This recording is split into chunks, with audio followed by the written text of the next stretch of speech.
Damn, chat. It's like, imagine. It's like, do you want to find out your girl is cheating at what cost, bro? At what cost, chat? Like, how far are you willing to go?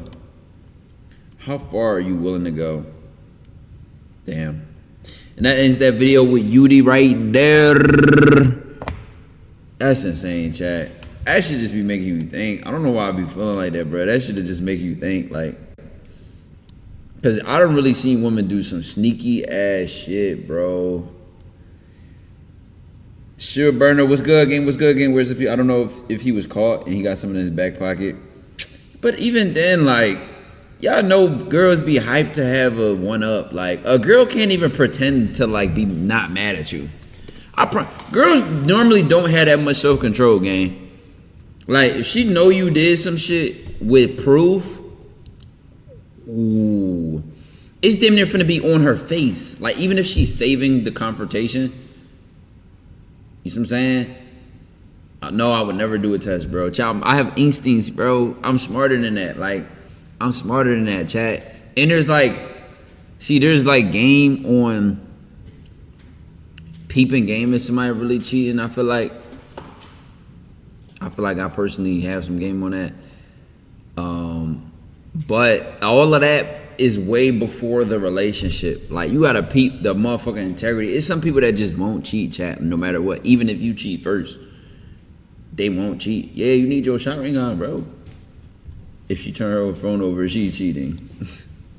Did you be decoy though? I feel like being a decoy would be fire, but only thing I don't like scripted shit, bro. I don't like scripted shit, gang. Like, it just, like, let my superpowers come out, gang. Like, I do this for real. I really do this. I don't need a fucking script. Yo. I ain't gonna lie, when you a dog, you make a woman not even want to test you in that regard. No, on God, bruh. Like, I also, can I be cocky for a second, chat? I also kind of feel like, when a girl know you don't play that shit, she don't want to cheat anyway. For example, like, if she know you gonna leave her ass and replace her instantly, and you're not even gonna be, like, you're gonna be disappointed, your heart's gonna be slightly broke, but like, if she genuinely know you the type of motherfucker that's very confident about himself, you have a lot of self-respect, so you'll just put your shit together and keep it pushing, like, it almost like makes her want to act right, because it's like, he's not even going, like, I have no room for error, like, he's strict. For me, I feel like that's another thing too. How you peep your girl cheating on you? All right, look, this is what I'm gonna tell you. Before I had integrity, right? We call that the toxic tie art. I've, not even just in my own personal situations, bro, where niggas, girls was cheating, but I also, my earliest stages of Taekwondo, actually my earliest Taekwondo situation, bro, is two scenarios. I had a friend in 8th grade who couldn't get a girl to respond to his DMs. And then me and my other homie looked at his phone and he was sending like heart eyes, hearts, you're so beautiful. And I don't even remember giving him advice. I just remember us like laughing at him and saying like, bro, stop doing that. Stop using so many emojis. So I guess that counts as advice. My second one was 9th grade. I had a Puerto Rican friend of mine and he had this girl of his and it was some shit going on. Long story short, she ended up getting pregnant by her ex while being with him. And something about seeing him be so delusional, like straightened me up as a man. Like, if I was to ever almost act dumb, if I didn't know any better, it's like I lived through him. Like, him being so naive and stupid. Like, me and him would have conversations, and I would recognize moments where his cognitive dissonance would kick in. What's cognitive dissonance? It's when you're faced with a fact and you just deny it because you just lie to yourself. Like, I've literally witnessed him to convince himself out of recognizing reality. And it's something about that level of stupidity that just made me be more self-aware and say, I'm never doing that. I'm never doing that. I will admit though, in the past though, chat, I was like overly strict. Like, out of fear. I'm more healed now so I can recognize this. But I used to be overly strict, bro. Like, I'm gonna give you examples. I'll be talking to a girl. Jay Slick, I appreciate that, Mo. Big fan, bro. I appreciate you so much, bro. Appreciate everybody that's here, man. I used to be so strict where to the point like I remember a girl posted her like guy best friend, and I cut her off for that. I would cut her off for that. You know what I'm saying? Faced with a fact, but choosing feelings. Not even feelings, but like literally poor delusion, bro. Hydro, not talking about personal life on camera, brother. Zealous, were you ever clingy? Nah, never. Like, and y'all know why I'm saying that. I'm not saying that from a place of pride, like, oh my God, I'm better than you. I never was clingy. Y'all know I actually I'm what's called an avoidant. I have an avoidant attachment style. And that basically means I'm very flighty, like in long-term committed relationships. I cut people off fast. I cut people easily. I'm very distant when it comes to relationships. I'm not very, like, I had to work to get where I'm at now, where like I can be affectionate. I know how to communicate a lot better, and I'm more consistent as a guy overall. But I feel like that honestly went hand in hand with me being like a player, because it's like it was so easy for me to charge shit to the game because I really wasn't catching feelings, bro. Even when I did care about a girl, it's like if I felt played with in a way, I always could just shut my emotions off in like the coldest way possible, bro. And I don't even think that's a flex, bro. I don't think it's a flex. You know what I'm saying? I feel like I've been speaking too. Big Blackaton says, I feel like I've been speaking too quietly and holding my words back. You got advice? Change your perception on being quiet, bro. Like, you know, look at it as you're killing yourself when you do that, bro. Like, everybody around you, you're neglecting them from meeting the genuine person that you are because you're holding back. Like, they need to know you in order to really genuinely connect with you and understand how you think, understand how you feel. Otherwise, they will never meet you. They'll just meet in a fake version of yourself that you keep pretending to be. That persona is trying to show up and be liked or respected. And you have to recognize that and just say, you know what? Let me let out what I really want to let fly. Let that bitch fly, nigga. Murrow says she could have a guy best friend, just not when she with me. That's some high school shit, bro. That's some high school shit. But that just shows how petty I was back then, shit. I ain't gonna lie. Like, I used to get pissed off. Bro, listen, I used to get pissed off at anything and everything, bro. I promise you. But it's funny because on some single nigga shit, bro, when you strict like that, your roster be tight, bro. Your roster be tight, bro. And then it's almost like back then, listen, I'm not this type of guy now. But back then, it's like women liked to be checked. Why you posting that? Delete this right now. It's like they used to like that shit, bruh. How did you work on that? Honestly, through a lot of conversations with my grandfather and his wife. Two of my mentors are also married in long-term relationships. So I've had a lot of good examples that I've personally come into contact with that have influenced me, to be honest. Like, without them, bro, I would still be on the same shit. Like, I honestly be looking at people that think how I used to think, and I be feeling bad because they don't even realize how they're living through their wounds. They're walking around literally with their scars, and they think that it's helping them. Can y'all hear Prince playing with this bone under my table? You are not a DJ. Stop pushing it. Like, he's sliding the shit on the floor, chat. Like, literally like this. How did you find your mentors? I met one of them at my university, just being on campus and stumbling into the wrong office, ironically. One of my mentors is Bailey's mom, chat. You know Bailey that was here for the streams, the RRL shit? It's her mom. Like, I knew her mom before I knew her. I didn't know Bailey as a person. Like, I didn't, like, meet her as an individual. Like, I met her because she's her mom's daughter. Like, you know what I'm saying? And her father is also on some good shit, too. Like, he's actually a very intelligent dude. Very great setup they got going on, you know what I mean? Yeah, he playing with a bone.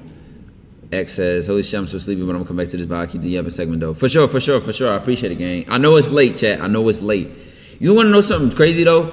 Ever since I moved to Central, I'm only an hour behind. So I'll be thinking about the East Coast niggas though. I ain't gonna lie. When it be like 9 o'clock for me, I'll be like, damn, it's already 10. You know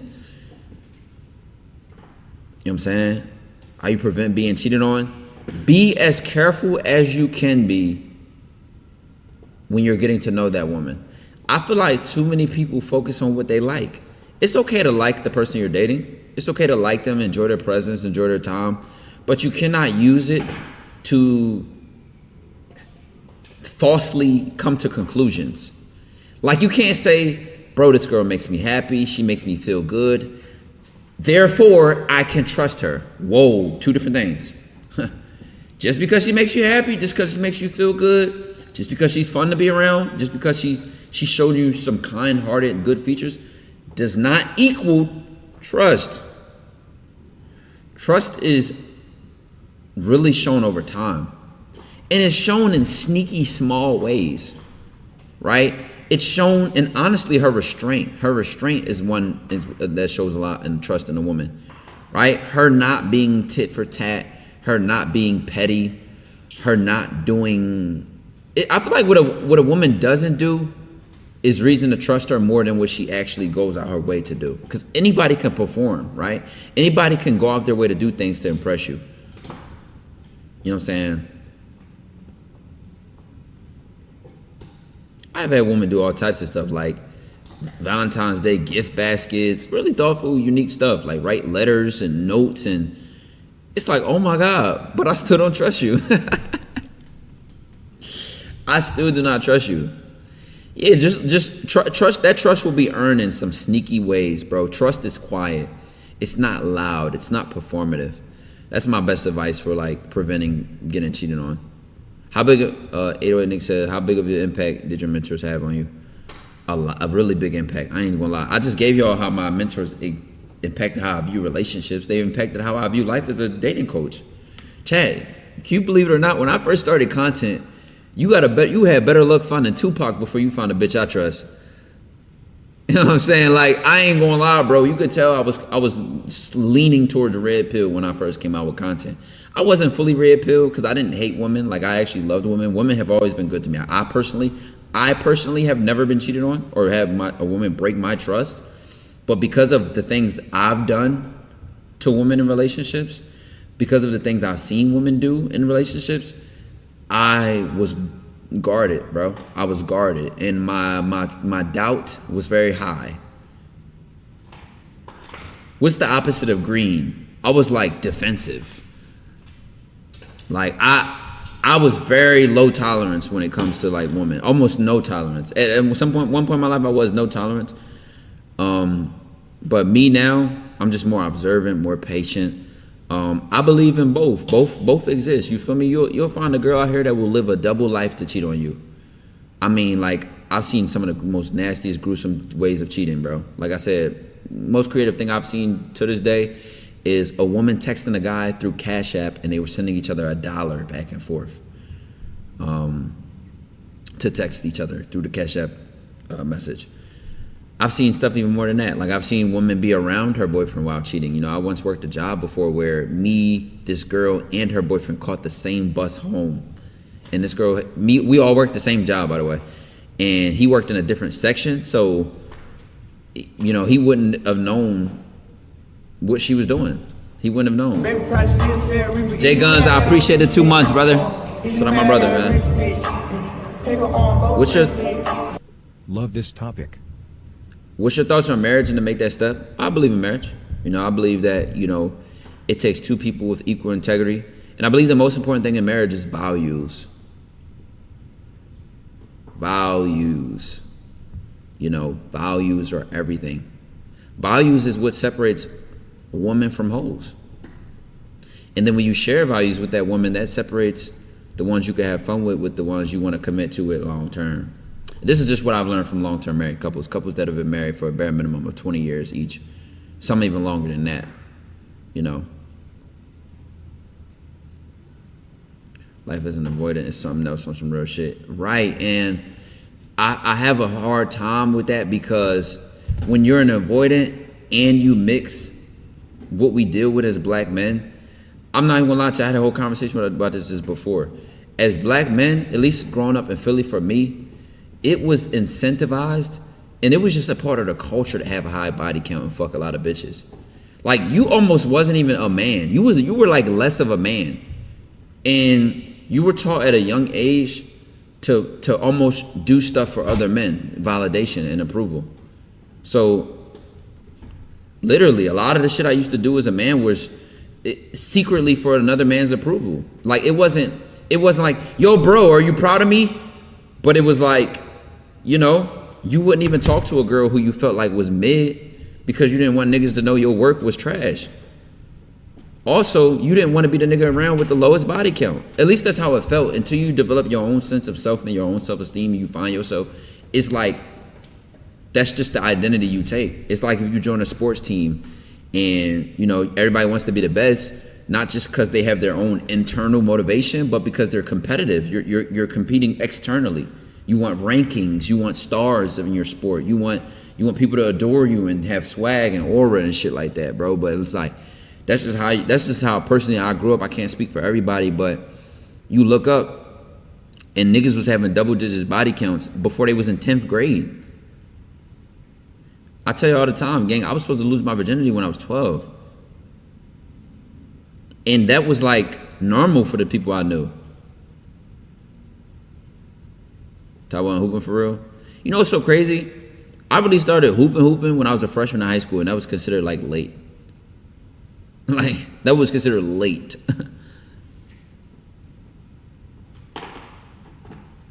You know what I'm saying? And it's like, when you look up, I don't even remember what question started this, but when it really comes down to it, you take the avoidant shit and the mentality that like, oh, it's cool to be detached. It's cool to be cold. It's not cool to have feelings. You know, if you let a girl hurt you or you let a girl embarrass you, you a lame, you a sucker ass nigga. Like, so it's cool to look cold, look detached, not have feelings. And then on top of that, I already have an avoidant attachment style because of the relationship I had with my mother growing up. So now it's like, it'd be like being a fucking Viking and I'm like 6'5", 220. Like, I'm going to war and I have just the perfect build to be in war. Constant survival mode. That shit is just pure survival mode. You know, you're not thinking consciously. You're not making active decisions that come from a place of this is who I am or this is who I want to be. And I ain't gonna lie, I'm so glad I've gotten to a place where I've had numerous relationships in my life, just through mentors, and just how my relationships have changed with my parents, and all types of stuff that's helped me heal as a person, bro, and self-reflect. Because honestly, some people just stay living within their wounds forever. And that's how you get a lot of these artists. You get artists like the Lover Girls who talk about them getting cheated on, and then you have artists who live through their wounds and they say, oh, I hate commitment, I'm gonna be single forever, I wanna, you know, do this and I wanna have a million hoes. And they're not doing it from a place of, you know what, I've decided I wanted to be single and I wanted to have, I just can't commit. They're doing it from a place of just like pure survival mode and they don't even know they're in it. They don't even know.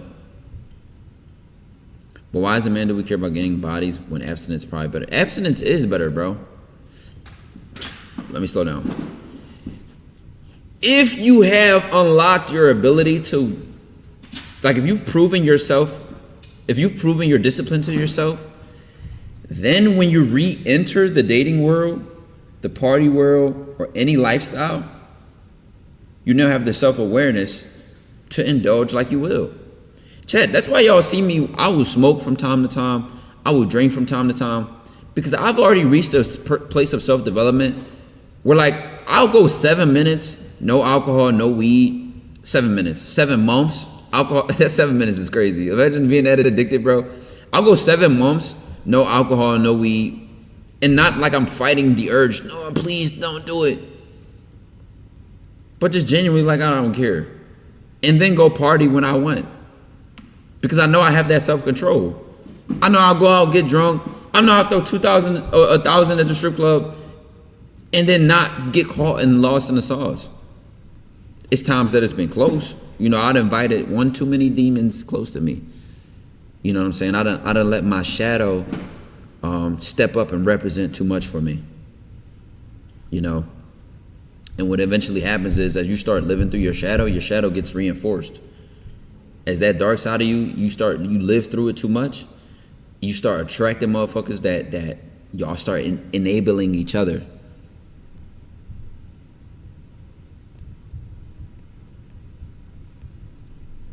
Then do your words based says. Then you got the future mindset. Then you got the lucky nigga gotta manipulate cheating that hoe and still move her. He be cheating too.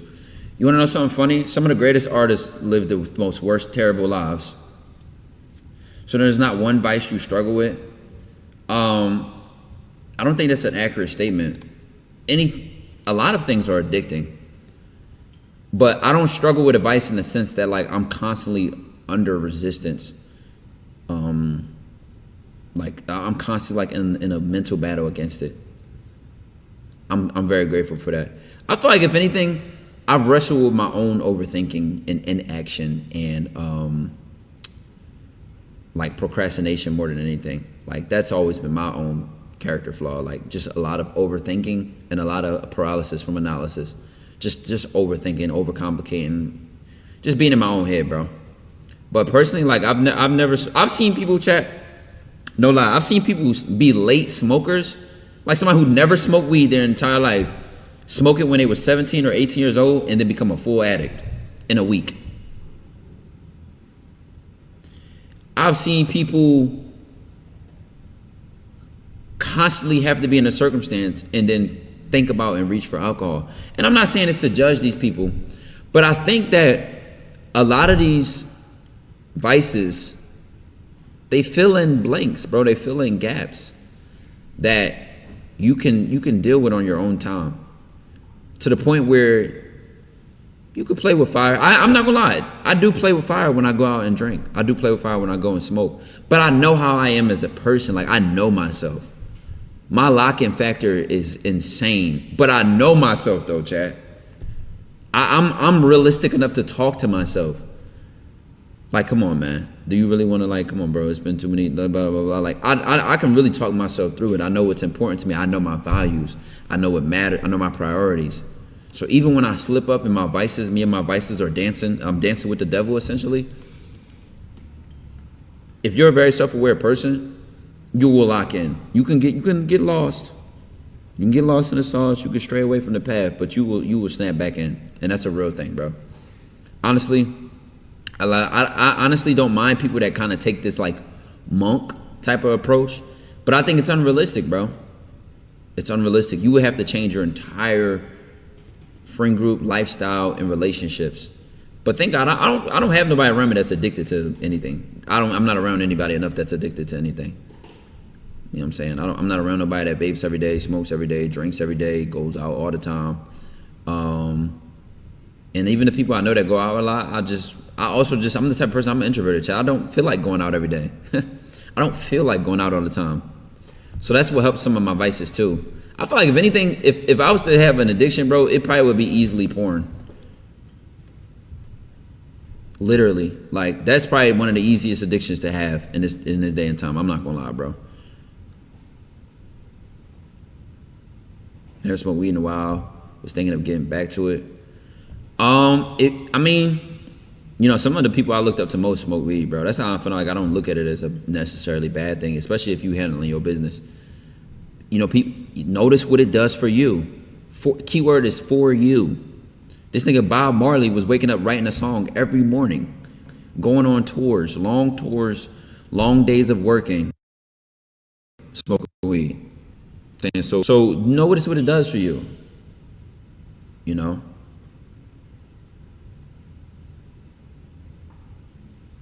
I think honestly, if I noticed, like, let me see what I can think. What can I think about it?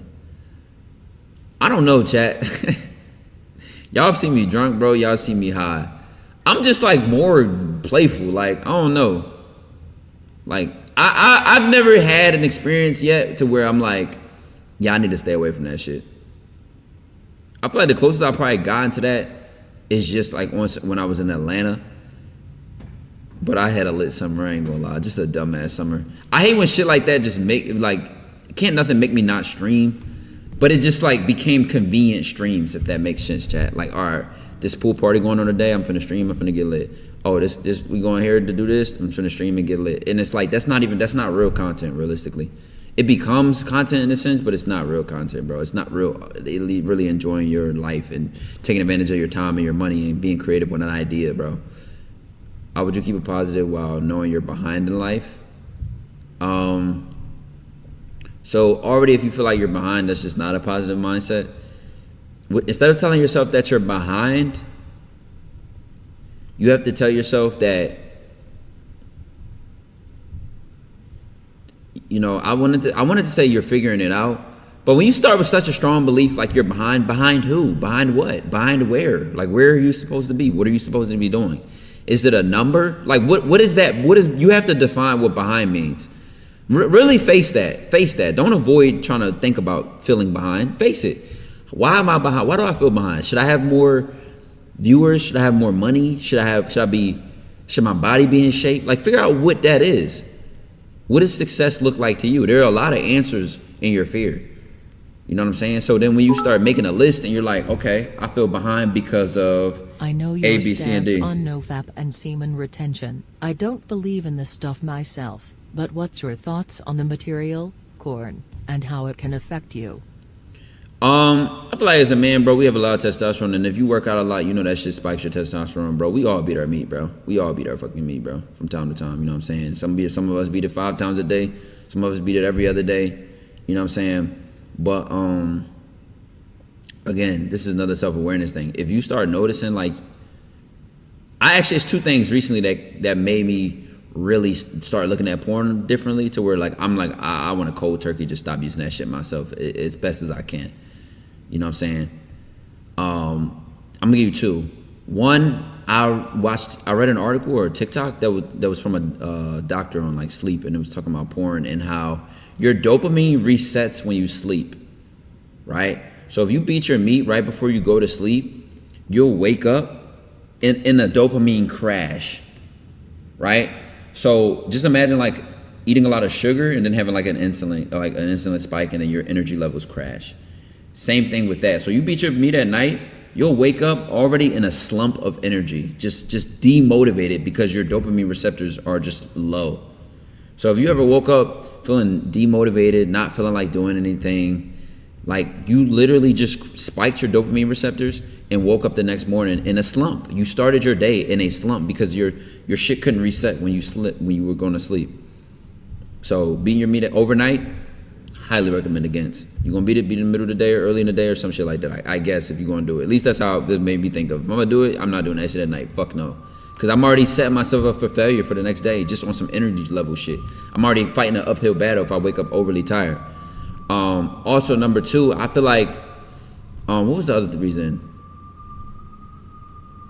Honestly, that's how I just, for me, chat, if I can categorize something as disgusting enough, it makes me avoid it. Like, you can't romanticize something. You can't just be like, oh my God, man, I get horny, I beat my meat, this shit is normal. For me, I'm telling you what works for me.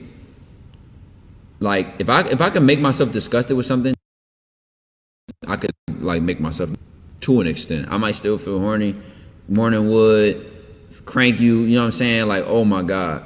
But I'm gonna tell you another one. What'll really help you avoid porn or stop even thinking about porn or getting into porn is if you start changing your algorithms.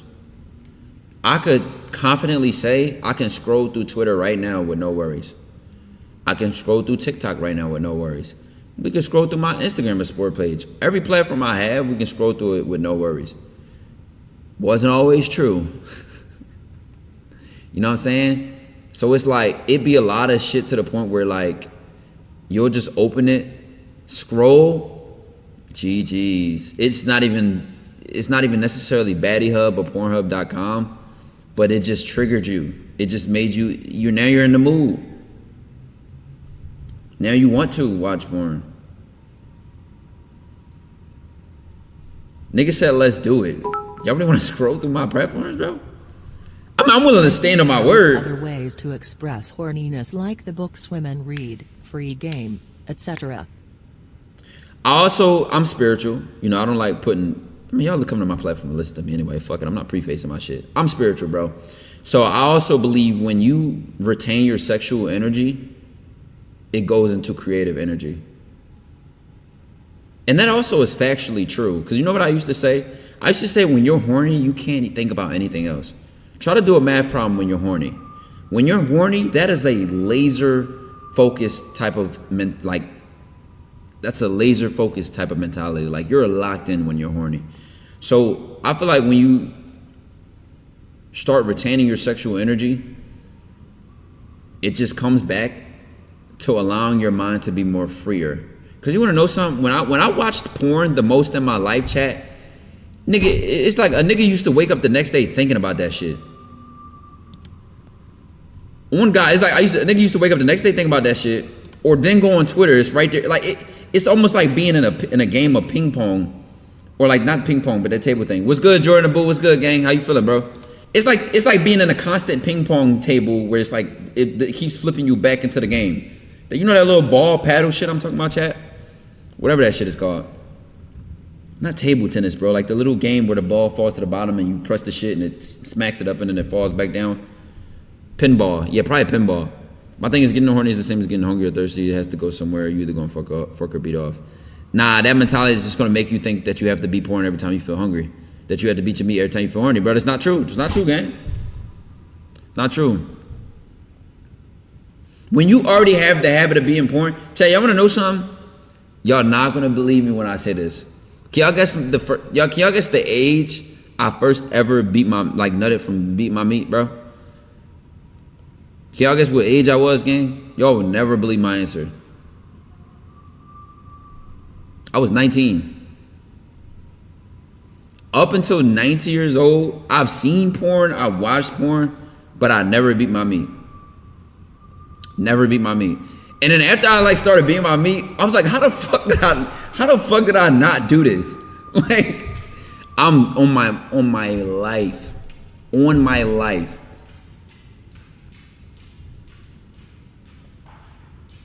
Like, and it's crazy because I was low-key exposed to porn at such a young age, chat. I used to be a night owl since I was a kid, a very young kid. So I used to wake up. That's how I got into anime too. That and my uncles. But I used to wake up and it would be like Cartoon Network at night. It'd be Adult Swim. It would be Toonami. They'd be playing anime. You used to go on cable and it'd be like HBO would have these freaky ass shows at night. I remember around my apartment building, like just outside. I remember like Bootylicious 2, Dark Chocolate Maximum Gluteus 3, the DVDs with the freaky ass covers. HBO used to have weird porn movies, bro. Aliens in the Hood, like just dumb shit. Like, yeah, I was active. I lost my virginity at 15, but like I never beat meat. I would like to flex and say I never had to. Feel me? Even back then, though, I don't know why I'm like this, chat. I never really cared for nudes. I'm more of a pull-up type of guy. You know what I'm saying? Like, I don't know. It's probably because I wasn't beating my meat I didn't care for nudes. But I low-key still don't. DVDs are no name, white disc. Literally, bro. HBO After Dark. See, some of y'all know, bro. So, like, I was exposed to porn at a young age. So I feel like maybe that allowed me, weirdly enough, to, like, just observe sexuality without the need to do something.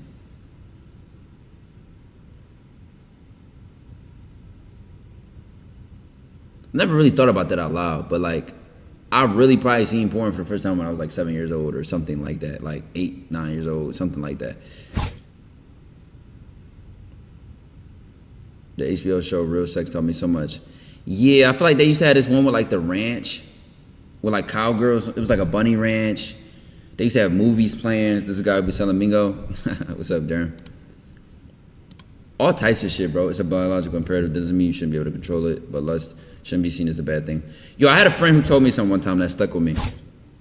Cause I was like kind of the reason why I don't look at beating your meat as crazy is because, I mean, if you having sex with your girl anyway, it's like you're gonna nut. You know what I'm saying? But in general, it's just most studies show, gang, that porn just does something to your dopamine, bro. It's just too exciting for your body with little to no effort. Like, it's just little to no effort and you get all of that reward. In real life, there's a conversation, at least, some level of intimacy, some investment of connection. And porn is just gambling. It's like the same type of dope. It's like the same type of excitement as gambling or a drug, bro. Literally, yo, bro, quit yapping real quick. I'm on my stream, gang. Nigga said 5. I'm so glad I wasn't exposed to that shit young. I was 15 when I first saw that shit. How were you 15 when you first started porn? Like, did your parents have a strict program with TV? I thought I had a bad. All right, chat. Listen, this must be some hood shit. What's the youngest age you've heard somebody lose their virginity? Mine is 11. We also used to play games as kids. Catch a girl, freak a girl. Show, like I remember like a show and tell game as a kid. Like motherfuckers just pulling their pants down, showing each other their fucking private parts. Just badass shit as 9 years old. I ain't gonna lie, I had weird experiences as a young kid because I was around a lot of older little girls. But you know, that's a conversation for a different day. Like, I gotta have a therapist talk to me about that shit. But it's like, gang, I literally was like damn near preyed on, bro. And it's like, I like laugh, not out of funniness, but I laugh out of like awkwardness, bro. Cause I really don't even know how to deal with that to this day. Like, there are really woman creeps, gang. Y'all gotta understand, I had all girl cousins. So I constantly was just around girls that are, all my girl cousins are older than me by a year and 2 years for my other girl cousin. So we're like close in age, but we're not. And then I used to get baby shit, bro. This is just about to get therapy shit. I'm not even finna talk about it. I prayed on about a grown woman when I was 10. No, I've never been to a therapist. But he a victim. No, literally a victim, bro. It's not funny, bro. I think, y'all see the Michael Jackson movie? How they kept a lot of the Diana Ross shit out? That's because she was around Michael when he was 9 years old, and then they also turned around and have allegedly an intimate relationship. Like, there are women groomers, bro. There are women creeps, gang. But as men, it's like such a flex. You can talk about it, brother. We here. It's like such a flex to be sexually active that we just let a lot of the shit women do slide, bro. I have 2 clips on stream of women forcing a kiss on me, bro. Now, I'm not a fucking pussy, so I'm not like, oh my God, I got touched. But it's like, this is a prime example of, you feel me? This is a prime example. Like, if I do that, I'm going to jail. You'll be labeled as the worst thing in the world, bro. Right, the one girl at the PJ party. Then the other clip that hopefully y'all know or don't know, it don't matter to me, but it's like it's just multiple clips of girls just like forcing a kiss on me. And it's like I said, I'm not a pussy, but it's like, gang, come on, bro. It gets to a point, dude. It gets to a point. It's not like you would be turned up in therapy since you already done a lot of research and self-work. No, I would definitely find it interesting. I feel like the main thing I only probably thought about therapy for, I've never personally thought about therapy for, but the whole avoidant attachment thing, chat. That shit used to have me in a bad headlock. Like, it still wrestles with me, but I could fight back now. I'm mature enough and aware about it enough to where I could fight back with it. That shit used to have me in a headlock, bro. Oh my God. I was the hardest nigga to talk to if you were a woman. The hardest nigga to talk to. Any slight inconvenience, I'm done. Not knowing, it's not just leaving or being quick to leave or being quick to be cold and detach emotionally, but I feel like it also showed up in my lack of ability to bear certain emotions. Like, I just genuinely could not bear certain conversations or bear certain emotions. And a lot of times you aren't even able to hold space for a woman to feel certain emotions because you're not even holding your own. You're not even making space for your own or allowing yourself to feel or think certain things and process those things. Because you become an avoidant attachment from a cold mother. A distant mother. A distant mother makes an avoidant child. Because they say it was times as a child where you looked for your mother's warmth, a hug and a kiss, some reassurance, and it just wasn't there. So you start learning to survive off of little to no emotional validation, in a sense. Lava says, you moving in with homies? Nah. I don't think I would ever have a roommate again. I just don't like sharing a fridge. I don't like feeling inconsiderate. I do stupid shit, chat. Like, I'll literally go upstairs after stream at 2 a.m. and go play the guitar. Like, when your roommate gotta wake up for work in the morning, that's like very inconvenient. Izzy, bro, your parents tell you they love you? Y'all or me or mine? I had a distant father, and I ended up with very similar avoidant issues. Yeah, I never heard of somebody getting it from their father. They always say the opposite sex parent, I guess.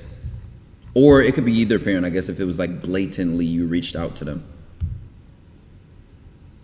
How do I feel the difference between genuine interest, temporary emotion, and somebody like in a moment? You mean from the other person? Like have genuine interest in you? Or they have a temporary emotion? I feel like everything else except genuine interest fades fast. The whole franchise will get dropped in a millisecond. And seeing my dad be an actual pimp as a kid and him cheating and beating on my mom fucked with me. Nah, it will. It will. Studies say getting eye contact from your mother and father within the first 30 minutes of being born is important for a head start in emotional development. I saw an article on being circumcised influencing a child's ability to emotionally connect. Like, what?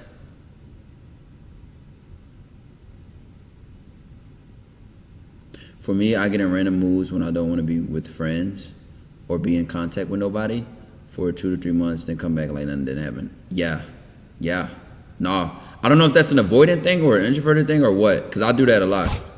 But like most of my relationships in my life, like my friendships, my family, they're used to me being distant. And I feel like a lot of them make excuses for me because I'm so successful. Like they just like rationalize like, oh, he's busy. But in reality, I could be a far better communicator, to be honest.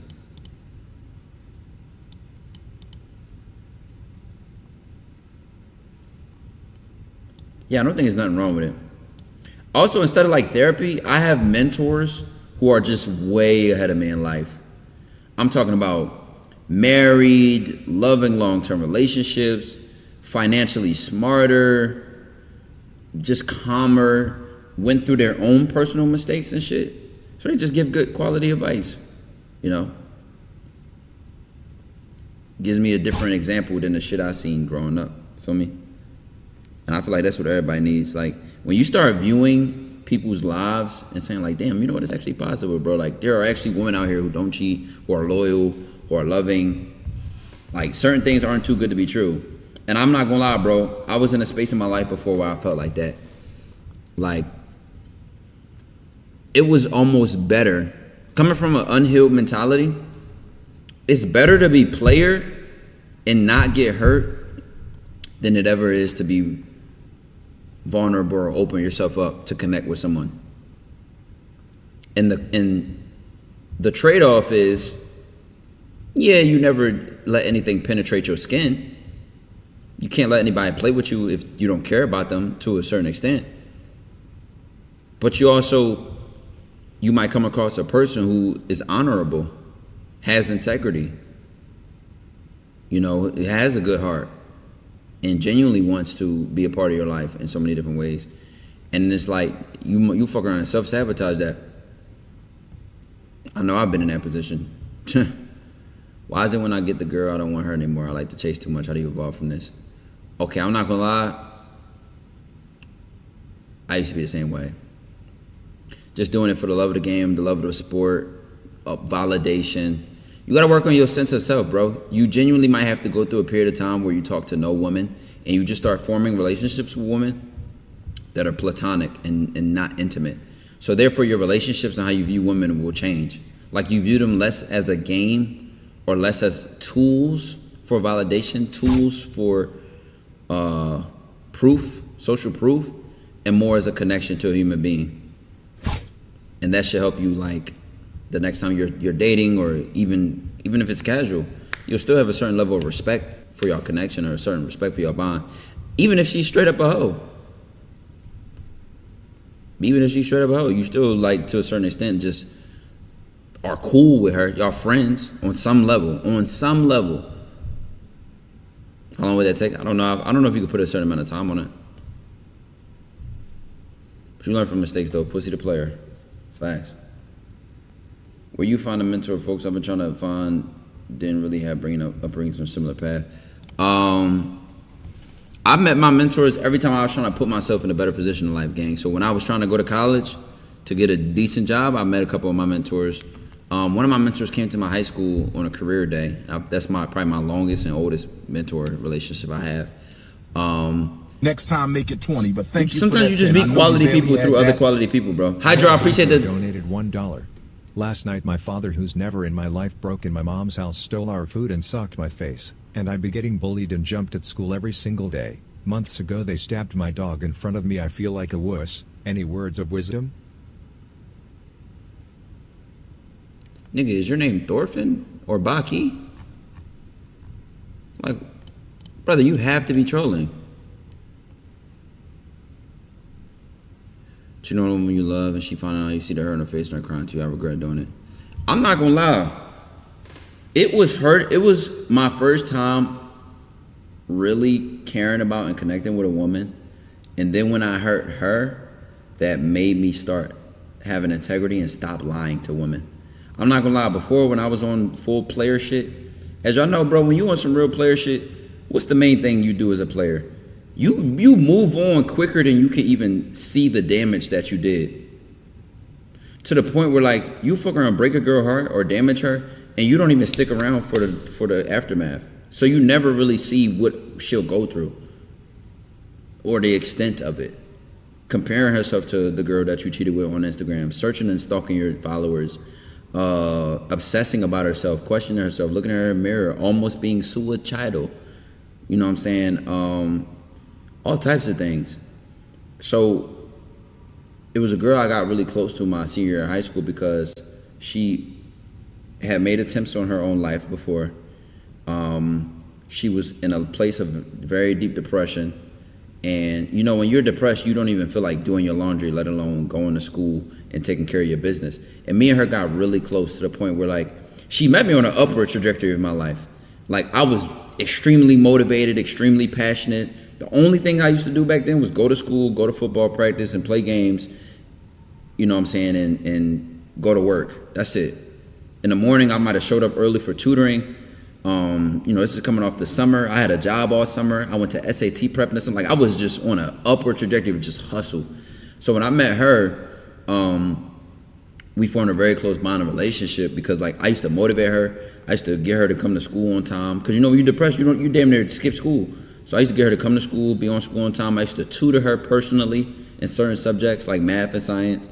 I really like, and she used to like be proud of herself. Like, look what I got on my test. Look what I got. Oh my God. Like it was deep. I never been that close with a girl in my life up until that point. Right.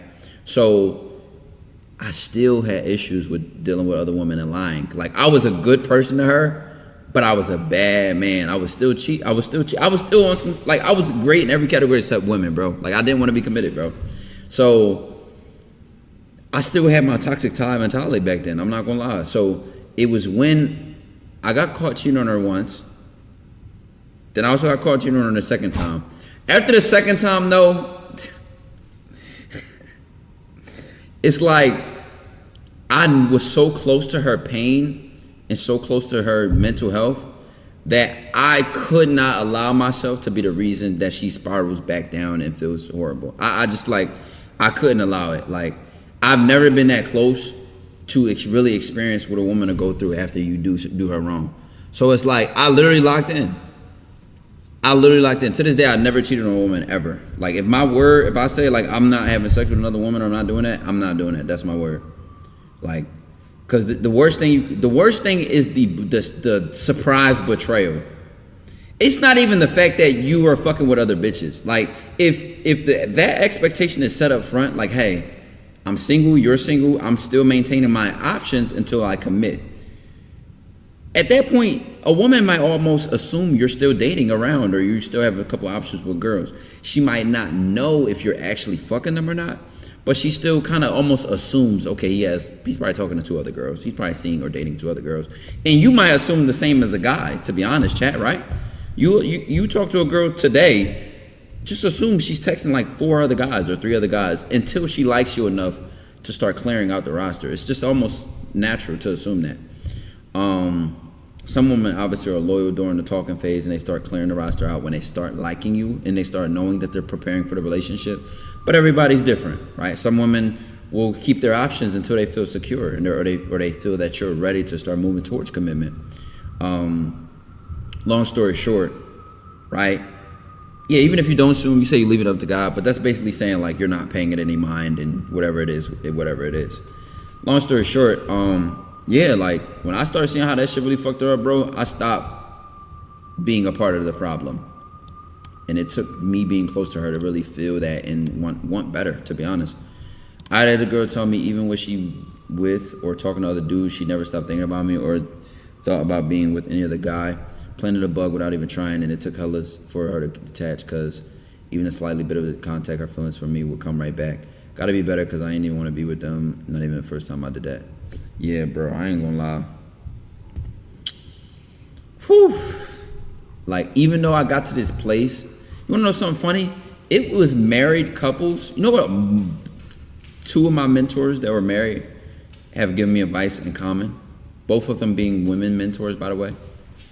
Right? One of them was a professor I had in college. Another one was another woman who is very successful in her own regard in so many ways. You know, both of them said, it's good to be picky as a man. You have to be picky. One of my professors literally said, she said, it's too many hoes out here. I was shocked looking at this woman this white woman in her 50s say that there's too many hoes out here. And the funny thing is, her course I actually met her through was relationship communication, which was like a mixture between psychology and like it was a focus on relationships and dynamics of relationships and all types of stuff. Long story short, she literally specialized in this field, and she was in her own married relationship with her own husband and all types of stuff. And the reason she said there's too many hoes out here, there were actually a couple students. She was very motherly type of person. She had her own son who was in his 20s, so that makes sense. But how did you connect with her? It was easy to connect with her because she was the type of professor that she wouldn't just leave the class as soon as it was over. Like, I don't know why. Like, it was just easy to talk to her. I feel like maybe I did go to her during office hours, but I don't know. I don't know how these isolated conversations happen, but me and her talked a lot. We talked a lot, and she dropped a lot of good advice and good knowledge and good game.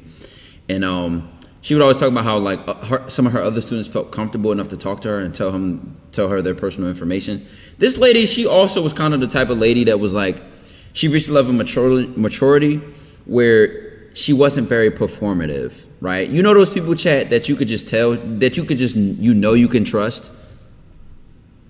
And not because they're going to tell you what you want to hear, but because they're going to tell you what you need to hear, and they can do it in a way that you don't feel judged. So it makes sense to me why a lot of people trusted her, and also I trusted her myself. But long story short, she was talking about how some of her other students like would tell her stories, and then they would like just straight up, bluntly, as she said, fall in love with hoes. They keep falling. One guy kept coming to her. He keeps falling in love with hoes. Maybe I need you to introduce. She's like, maybe I need to introduce you to him.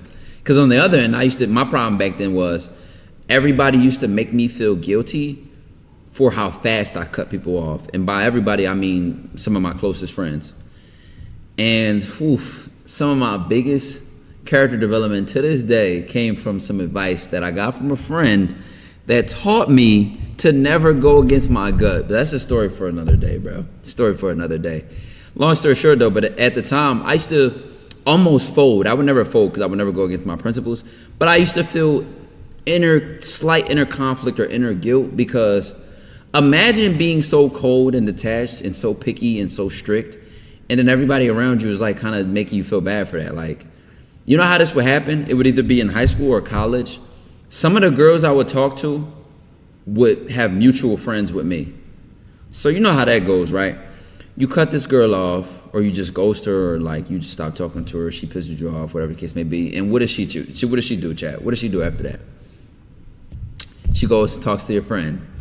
What's up with Ty, like, what's going on with him? Why is he being weird? Or why is he not talking to me? And blah, blah, blah, blah. And then your friend comes to you, and then what happened, bro? Like, you know, I can't even tell you how many times I've dealt with that. Like, and it's so annoying. And you know, my friends would be like, would be even more mad at me for it, but I didn't give a fuck because I've always been the type of person I don't give a fuck what it is. If I'm standing on my principle, I'm standing on business. They would be mad at me sometimes because these would be women who were like so obsessed with me, liked me so much, and we didn't even have sex yet. So from the surface level, the way they look at it is like, bro, you should have at least fucked before you cut her off. She wanted you to fuck. You should have at least fucked. They're not even seeing the principles. They're not even seeing, like, they don't get it. They don't get it. You know what I'm saying? Like, they don't even get how cold a motherfucker could be. Bitch, I don't give a fuck about that pussy. I don't give a fuck about that pussy. We ain't gonna do nothing for me. I genuinely, in my life, being single, bro, like, I can genuinely say I've cut women off that I've been a link away from cracking, bro. Like, straight charge that to the game. Like, if it was deep enough, no pun intended. I've had guy friends tell me I gotta stop playing with girls' heart and hurting them. Yeah, like, I'm telling you, bro. So I used to feel guilty for that, and it was a married woman, this is one of my mentors, an older white woman who's been married for over 30 years. Her son was like 22 at the time. That told me, yo, you have to be picky. There's too many hoes out here. I was almost like confused at her bluntness. Like, this caught me off. I was taken aback by this. Like, what?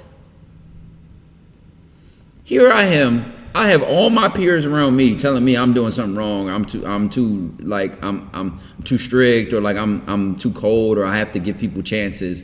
This lady tell me, no, be even more strict. You know what you want. At the time, I really didn't know what I wanted because I never let anybody close enough to me to have shit go wrong to the point where it's like, this is what I look for long term. Because you really do have to open up to start experiencing some of that in order to get some judgment in that field. But you fuck a girl who's obsessed with no sexual contact, you create a demon and fuck her up mentally. Yeah, I also just used to look at it like I never wanted somebody to hold sex over me or weaponize sex against me. And then I also feel like if you having problems, gang, sex can only make it worse. Talking when a woman's energy is strong at first, but her act, and I you know what it used to be, Chad? I'm not gonna lie. I used to have like a weird, like, I used to think getting a woman wasn't just fucking. Like, so when I was just in my worst on some toxic shit, bro, it's like the heartbreak was enough. Like, that sounds so fucked up, bro. I'm glad I don't think the same, bro. But it's like, as soon as the attachment and the connection was formed, it was already validating enough. Like, it didn't even matter about the sex. And it was just like whatever else caught my attention, whatever the next most exciting thing was. Like a child in a candy shop game. Literally playing games. And like I said, it took that experience I described to y'all in my senior year of high school before I started really saying, you know what, like, this shit is not a game, gang. Like, this shit is not, like, these are human beings. Like, these are real people. Like, this could be validating for you. This experience could mean to you what it means to you personally. But it's a shared experience at the end of the day. You know what I'm saying? Like, even if, you know what's so crazy, chat? You know what you can realize? Even if a girl is a hoe, when you are a dude of substance, of integrity, when you're just a good vibe, like your presence is great to be around, you will almost convert a hoe. This is a hot take, bro. You will almost convert a hoe. Not you being a sucker, green lover boy, because all she's going to do is look at you and see nice guy and take advantage. When you are an actual man of principles who's not just going to love her because she's a hoe, but you almost challenge her to grow as a person, just naturally, not because you're turning a hoe to a housewife, but you just have principles and you're strict. And then you're not being overly lovey-dovey because you may know you're single and you have options yourself. It's like I can't even describe this properly without sounding crazy. Extremely hot take. This is burning. This is a burning take. Like, women will lock in, bro. I've genuinely known I don't care what tonight. There's this person who I knew they have OnlyFans and all of the above, right? And I'm not gonna lie, chat. I reached a level of aura that when I'm single, I don't hide anything. I don't lie about anything. I'll be next to a girl and answer the phone of another girl. Like, I'm not sneaky. I'm not hiding anything. I'm single. Like, I can do what the fuck I want. You feel me? Like, I'm not hiding anything. So this girl, like, she on demon time to the point, like, she got OnlyFans, blatantly does collabs, like, living a wild lifestyle, right? And, when you're open in front of other women, they like to pick your brain. I've noticed this happen a lot. So they'll ask you things.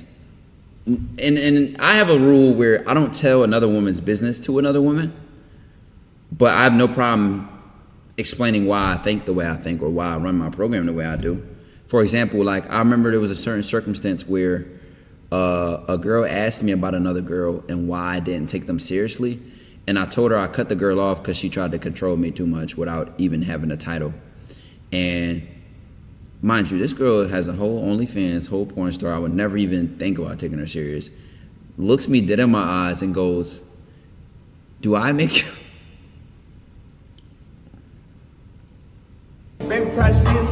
Mafia 10, I appreciate the 2 months. Looked me dead in my eyes and said, "Do I make you do I make you feel controlled? Do I like do too much?" I'm like, nah, you cool, you be chilling. Like, you don't overplay your part. Like, you don't ask to check my phone or try to tell me not to do this or not to do that. Like, no, you be chilling. But it's funny to me because, like, bitch, we both hoes. Of course you don't ask me what I do. That's something a girl that's loyal would do. Loyal women stress you out about other bitches. Like, I don't even expect you to do that. The fuck? Like, you crazy. You let Red kiss you, bro? I sure did, bro. My reaction time wasn't fast enough, brother. I got caught lacking, bro. R.I.P., bro. Women are genuinely funny. You gotta love them, bro. No, you have to, gang. Like, it's just like, I have some shit I could talk about, bro, that, like, my life don't even make sense to me, gang. My life don't even make sense to me, bro. Like, there's shit I've literally done that you would think I'm, like, future. Like, and not in the sense of, like, evil, toxic, but in the sense of, like, how the fuck did I get away with this being single, bro? But it's like, this the type of shit that I'll write a book on when I'm like 50. So it's like, it don't even, the damage that ensues after, I don't even give a fuck, man. I don't even, like, you feel me? I feel like I talk about this shit now, bro. It's not even that I care about the judgment, but it's just like, bro, it just makes the block a little too hot for me.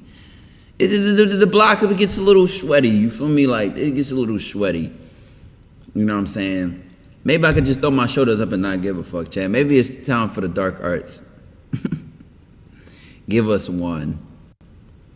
Okay. I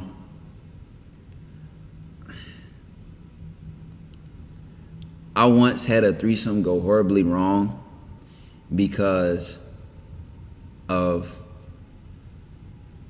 how poorly the time management was. Why am I trying to be PR trained talking about some OC shit? Giving too much dick to the other girl, and it turned into a where, like, it just got weird, man. It just got weird, bro. And I'm even holding back, even making this more of a story. I'm like bitching to tell this. I don't even know why I'm bitching, bro. I don't even know why I'm bitching, bro. Like, why am I bitching, chat? We in a new era of content, bro. I'm just telling it like it is, bro. Judge me if you want to, bro. But yeah, this was also a nigga first threesome, and the experience was great until it wasn't. You know what I'm saying? And if you ask me, the way I explain this is I never fucked the other girl, so I have something to prove. I didn't think you would get jealous. Now, this led to poor team chemistry. Some slick comments was made, and it just completely turned it into a 1v1v1 instead of like a 1v2. You know what I'm saying? And bro, I've had other experiences where like, bro, I might just cook this vibe, or I might post this vibe. I don't give a fuck. I've had an experience, chat, where I've had sex with a girl in front of her friend. And I feel like this is cleansing my soul to like confess these things, because it's just like, bro, some of this shit I get away with, bro, it's just like, why is life like this? I really live on the dark side, bro. I really live on the dark side, bro.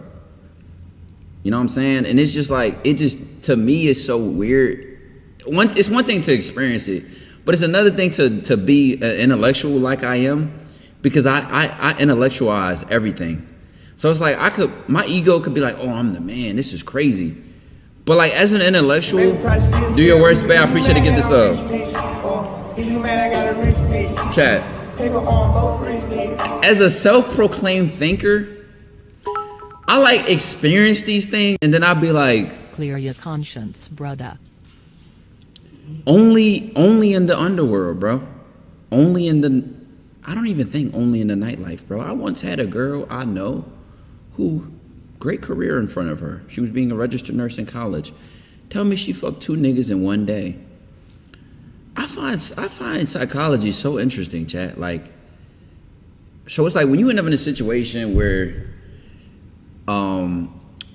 women's opinions range, right? You have women that'll be like, I would never share my man. If a woman even thinks you're texting another woman, like, she would lose her shit. And then you just have women out here who will literally watch their homegirl have sex with you, or also have a threesome with you. Those are 2 different things, by the way. I'm not calling that a threesome if another girl just watched. And this becomes like an open thing. And it's just like, as a self-proclaimed thinker, I'm in these situations like, why or how do you have the stomach to witness this? And it's just like, I don't know. Nurses do be on time enough. Facts, gang. Maybe I am in the gutter, chat. I mean, this ain't even the worst of the worst, bro. Like I said, I just need to write a book, get this shit off my body, and just live a new life, bro. I need to be reborn. Bro. Cause it's like certain things that I think I'm cooked, to be honest, but it's like I'm not, cause I'm still a good person. Like I'm a genuinely good person, bro. But it's like it's some very dark sides to life and experiences.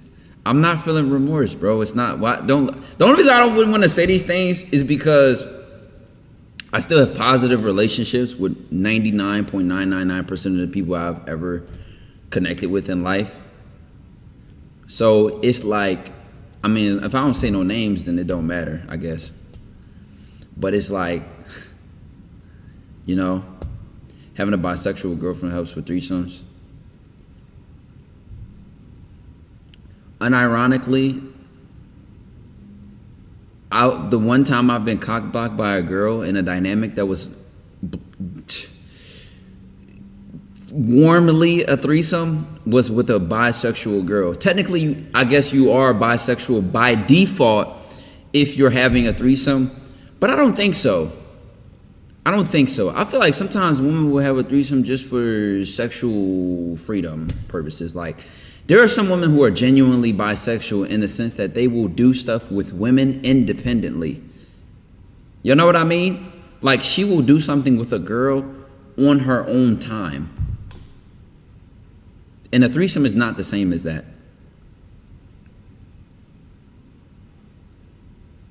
This is the part of the vibe on Patreon.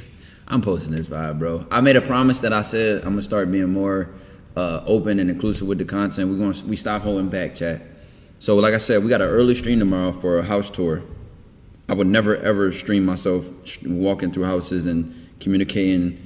When I go buy a car, we going to the dealership. Y'all gonna see me test drive the car. Y'all gonna be seeing a lot more closeness and intimate stuff very close to me. You feel what I'm saying? So I'm opening the doors, bro. So this is a social experiment. Fuck it. You only live once. Whatever consequences come from these decisions, I stand down on them, bro. It just is what it is. I don't know if y'all can see it in my face. I just don't care anymore, bro. I'm not allowing myself to filter my existence, bro. Like, do what you will. I don't know how to properly ration a threesome. What do you mean ration a threesome? Knowing what you know, how do you feel secure in a relationship? Honestly, I've been shown some really good people. You gotta understand, chat. Your lower self and your higher self both exist. They're both essential. We all have a shadow. Be careful what you say you will never do, right? And this is what makes human psychology so interesting to me. Like I really would have been in that field and been studying that if I wasn't trying to go to the medical field when I was in college. Because push come to shove, people will do interesting things.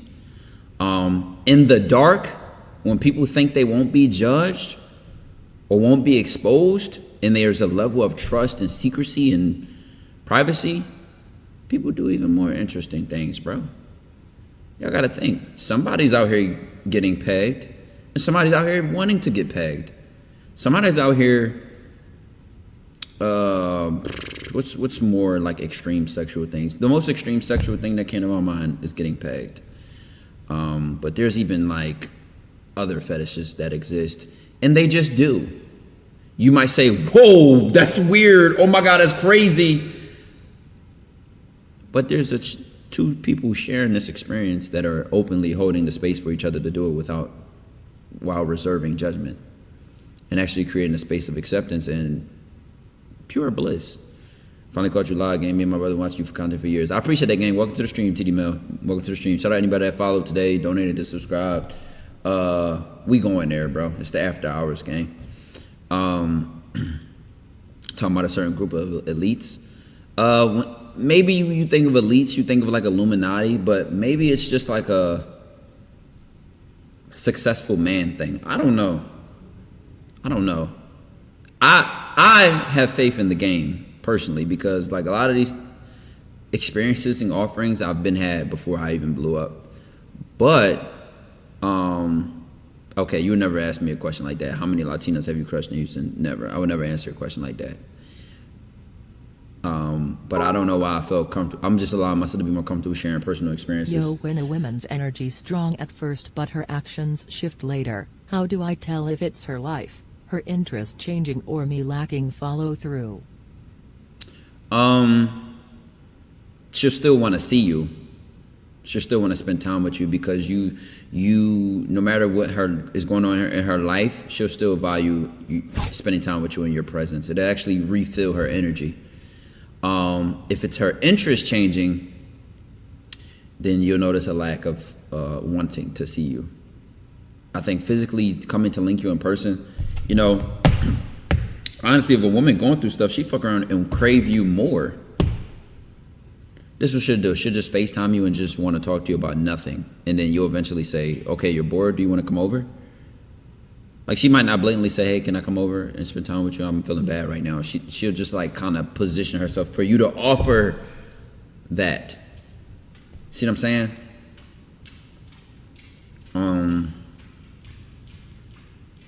You have to have faith. Thoughts create realities.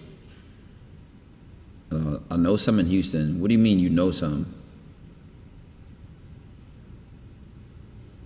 You know some personally for yourself? With Felix 5, nigga, get your money up and buy it. What's some funny shit I heard? I think I was watching Pimp Chronicles with Cat Williams. Snoop Dogg said, don't be nervous, give them good service. You know what I'm saying? But hold on, what the fuck? I've been seeing a lot of pimp content lately on my Instagram too. Just funny ass shit. Nigga said a bitch got a better look finding Tupac before she think I'm gonna give her $1. You know what I'm saying? Like, yo, Pimps be having the flyest one-liners that you've ever heard. That shit be hilarious, bro.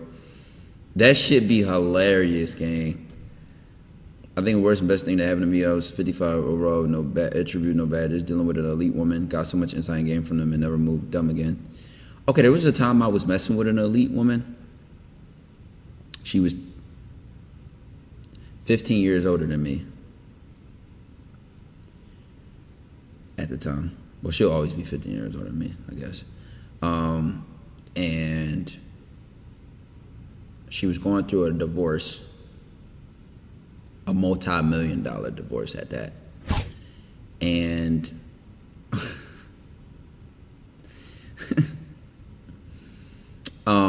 she was a very rich woman in her own regard. And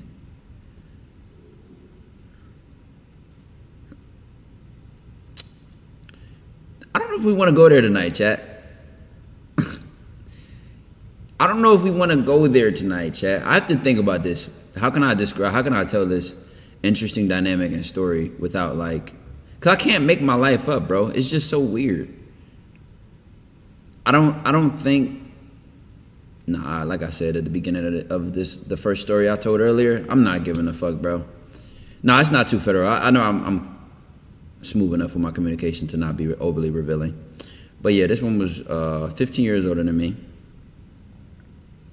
Unironically had a son older than me by like a year, though. He wasn't that much older than me. But I remember her son looked grown as fuck, because when I used to see him leave her apartment, I was like, nigga, is that her man? No.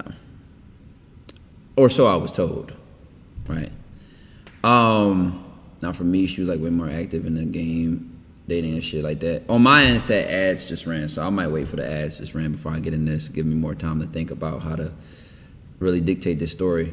Fuck it, it's after hours. Nah, we going there, bro. Fuck it. Okay, I was right. Ads did run. So what I'm gonna do while the ads run? I'm gonna get some water. I'm gonna go to the bathroom. And I'll be right back, chat. I'm finna just throw some music on. God damn, my knees low-key hurt. I'll be back, chat. All right, the ads done? Are the ads done, chat?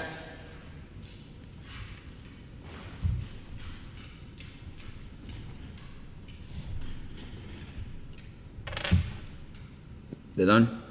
Ass on pit. Here, Prince chat. All right, so look, let me start from the top, bro.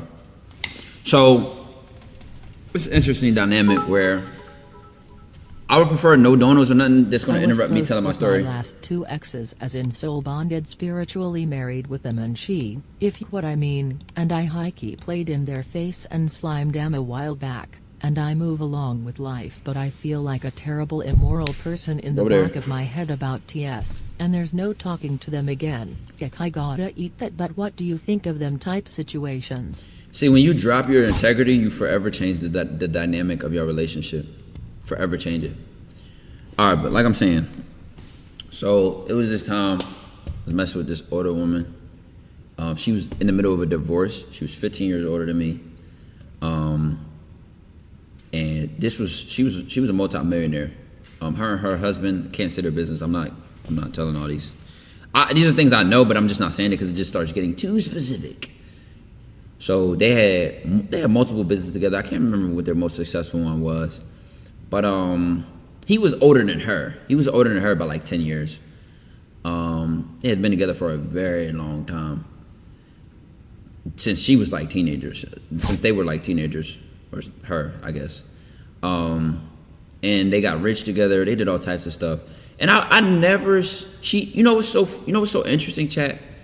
In this particular apartment I lived in at the time, it was in a wealthier area, right? A very safe area, very nice area. Rent was considered high for just the state in general. So a lot of the people in there, this is what I literally instantly noticed about like elite or rich people with a lot of money. They will have multiple spots. This was her thing. Like, they will have multiple homes, right? I feel like if you know type of thing. Like, it will be a guy with an entire family. I remember one time my neighbor. This is a random story. This is another example though of proof that this is consistent. I remember a neighbor let me borrow their like nail gun because I was trying to mount a TV, and I didn't have like the drill gun. And I went to his apartment, and his apartment was for himself, but he had pictures of his entire family around there. You know, I'm just doing small talk. I'm like, oh, there's your kids, and he's like, yeah, you know what I'm saying, my wife and kids, they're back in my house. And this nigga had a whole separate apartment which he just lived in from time to time whenever he wanted to. Back to my rich neighbor though. Back to Cougar. I knew she had money for months because she had 3 cars. She had 3 cars, 2 of them being Mercedes-Benz. And I can't remember what the third one was, but she kept rotating this red car. It was like a black car. And I can't remember the other one. I literally can't remember the other one for some reason. But 2 of them were Benz, like newer model ass Benz. Talking about fishbowl and all, like she ain't give a fuck. And then she stayed with some fly shit on, bro. Like she was gonna give you a Chanel bag. She was gonna give you, you know what I'm saying, designer shoes. She looked like she went to the gym a lot. Like she used to wear a lot of gym gear and stuff like that. Whatever the case may be. But like messing with her has, oh my, like, bro, it like updated my relationships with women in so many ways, especially sexually. Because one thing she really showed me with her level of maturity, obviously if you're 15 years older, this is just what you expect. But it even just, I mean, I'm gonna add this too. When it comes to like an elite woman who has a lot of money to protect her resources, it's shit she won't even allow you to do. Like this woman was so strict. I never signed an NDA, but like she wouldn't do nothing without a condom. Like if you a guy, you know how women aren't usually strict. Like they don't give a fuck about shit like that sometimes. If it's in the moment, you fuck around. Y'all might use a condom from time to time, but y'all supposed to. Like y'all know how that shit can get. Nigga, she was strict about that stuff. Like to the point, I can't even remember if I got head from her without a condom. Like she was crazy, bruh. Like she did not play no games and want to take no risk. She's like, she always said, can't do no babies. Nope, no babies. No, like she was like 38, I think, at the time. And what's it called? And I remember just another reflection of her maturity. A lot of, not just women, but guys too, a lot of people when it comes to sex, they have their ego tied into it, right? So for example, a guy might not be willing to use a toy or a prop in the bedroom, whereas though a woman will. Like I told y'all, in the threesomes I've had with women, I've seen women multiple times pull out rose toys. Pull out a rose toy, pull out lubricant and oil and shit. Not lubricant, but oil the body down. Pure tune, I appreciate the 57 months, gang. Been a minute since I tuned it. WSG So, in the dojo. You know, we reach appreciate that, gang. So we reach a level of maturity, and motherfuckers just really get involved with all the concepts. There's no shame in the game. There's no, the conversations around sex are just very open and transparent. And it's something this woman did I'll never forget, right? So, Lou, this is TMI, but it relates to me giving her props for the situation. I don't know why. I don't necessarily care for head personally as a man. I don't know why. It ain't even like, oh man, you must not have had great eaters. Like, I like head, but like you gotta be an elite level eater. Otherwise, my stamina for it is just crazy. Like I'm just not coming off no whack ass head, basically. Like you gotta be dumb ass tough, right? So be moreover, I appreciate the 5 gifted subs. So she notices this, right? Like I'm not like she not really making a nigga tap out maybe as fast as she used to, or whatever. And in comparison, I've had a girl before not make me nut off head and threaten to cut me off if I didn't nut because it made her feel insecure. Like, and this was because her ego was tied into her sexual performance. So because I didn't nut off her head, she was like, oh, you don't like it, and that equals I'm a bad person and I suck at this and I'm low value, or her self-esteem was being impacted by that, right? So meanwhile, in comparison to that, like this was a girl like my age. So in comparison to that, there's this woman 50 years older than me. When she recognized she couldn't make me nut off head like she wanted to, you know what she did? She literally stopped and was like, beat your dick. I wanted, and I said,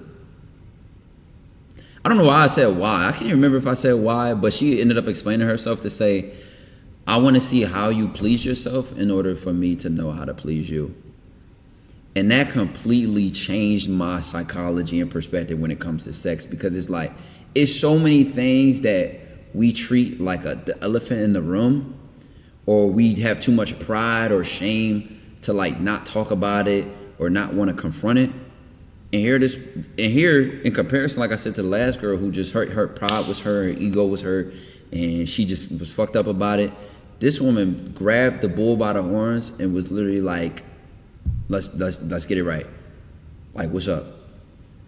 And it's like that shit forever just changed my mentality towards that shit, because you never know. Like, and why treat it like something that you should be afraid of or something you should be embarrassed of, when it could be something you can embrace, when it could be something you can handle with straight poise and maturity. You know what I'm saying? Patreon niggas, right. I'm being more open just in general on content, so everything is, my Patreon niggas know I'm very, very, very unfiltered on Patreon.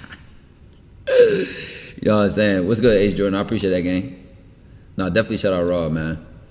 It definitely makes it easier for the next generation of Philly niggas to be creating content. I just met 1K Legacy at the pool party. Like, back when I first came out, it was nobody. Not even the Philly Ghost, not Raw, nothing. Like, it was like, make it or die, nigga.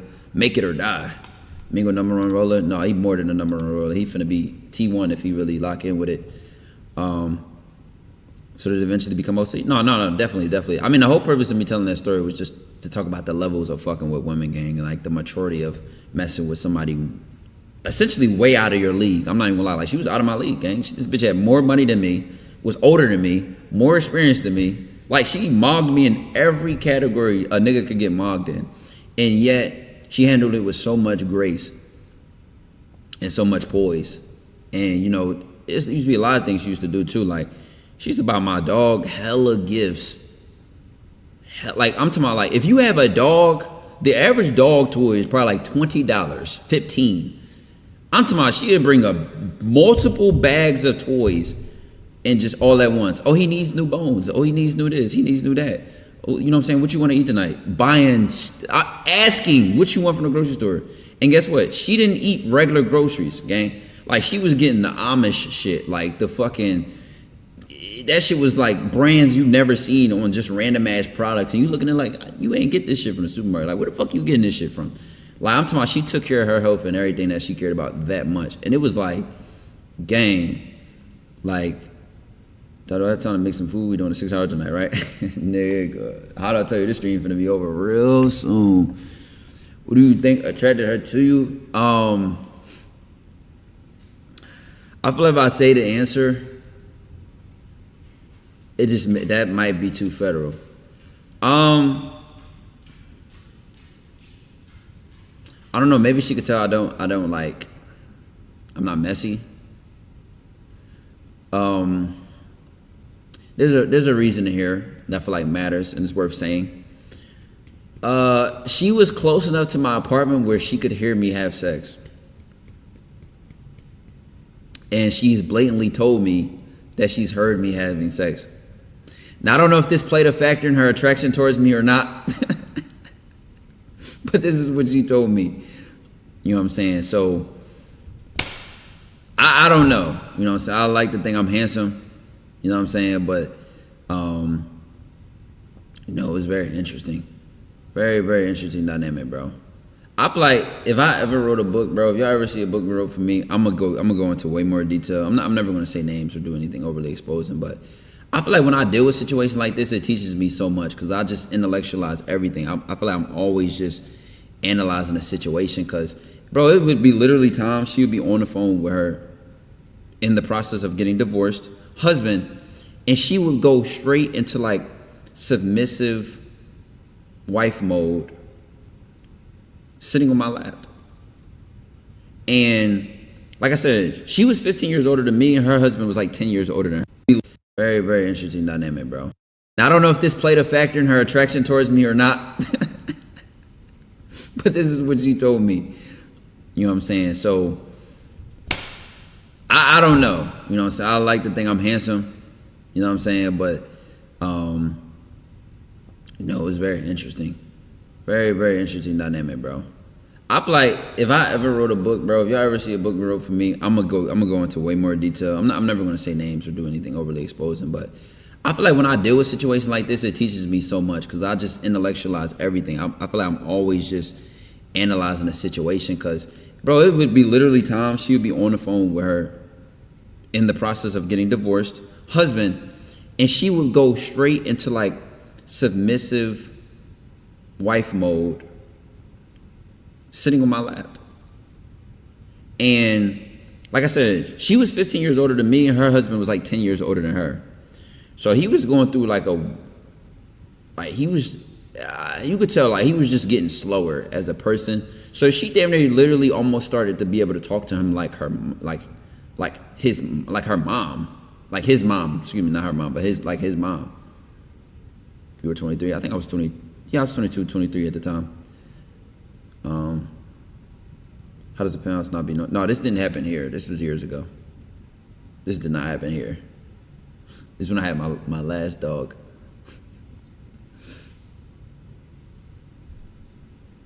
I'm 24 now, chat. So I think I was like 22 at the time. No, actually I was 22. Nah, bro, it's like she committed a dominant role, but she chose to submit the role with you. No, for sure.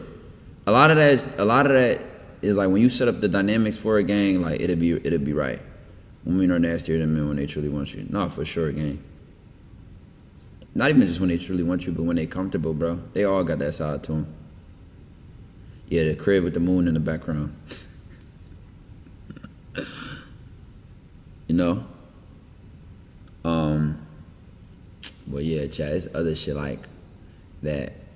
I ain't gonna lie, I be ending up in situations, gang, and it just be like, how the fuck did I get here? It's like a level of plot armor, but it's like a level of like, it has to be like when Darth Vader realized he had the Force. Like, it's like you like blessed with a curse. It's so conflicting. Going with the BBL. Marriage joints be going irregardless. What one with the BBL I talked about? How do I get to the point where women treat me that way?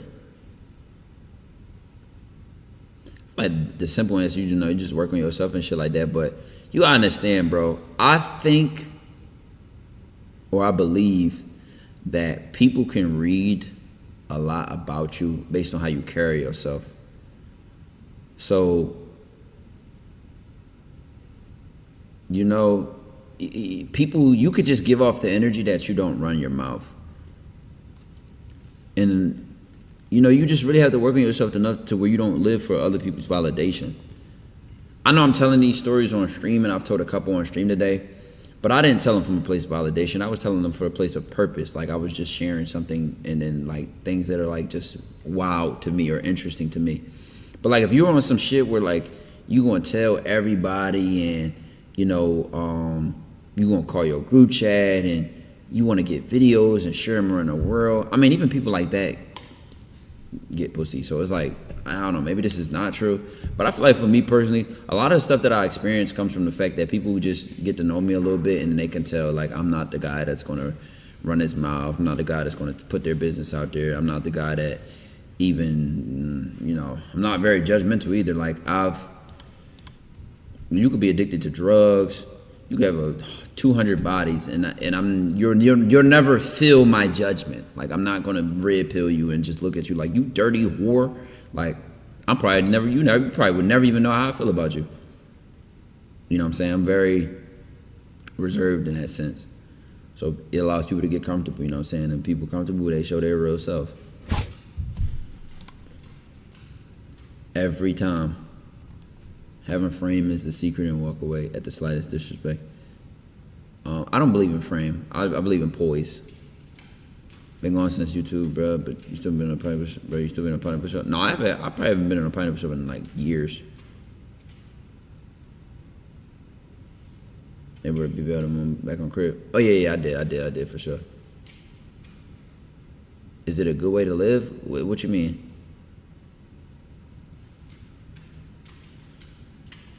Lower the picture in person, one post in 2020. Okay. I'm sorry. I'm gonna just increase the upload rate. How about that? How do your relationships with most of these women end? Just fade away? Yeah, they kind of do. I mean, in my days of being avoidant, I wouldn't say I didn't know how to end on good terms, but I just didn't know how to end with honesty. So like, a lot of times it would end up with like my phone getting blown up, and I'm like just ignoring it and just like detaching and just like pulling away or just doing other things. If I'm just being transparent, bro. But like, more so as I got better with shit like that, then you could maintain a good relationship or a good standing with a person without talking to them all the time, every day. Like you could just FaceTime them here and there. It depends also on the distance. Like, some shit you just can maintain by just telling the person to pull up every now. At least for me. Otherwise, you start giving off relationship vibes, and if you want some single shit, you don't want to make it confusing. What do poise mean? That's why you got to be on a Patreon, brother. Poise is essentially how a person carries themselves, right? If you're very poised, then it could pop up on the news right now that a nuke is going to land in your city, and we would never see you panic. We might see you act urgently, but we would never see you panic. They'll be showing great poise. Great poise is almost related to posture.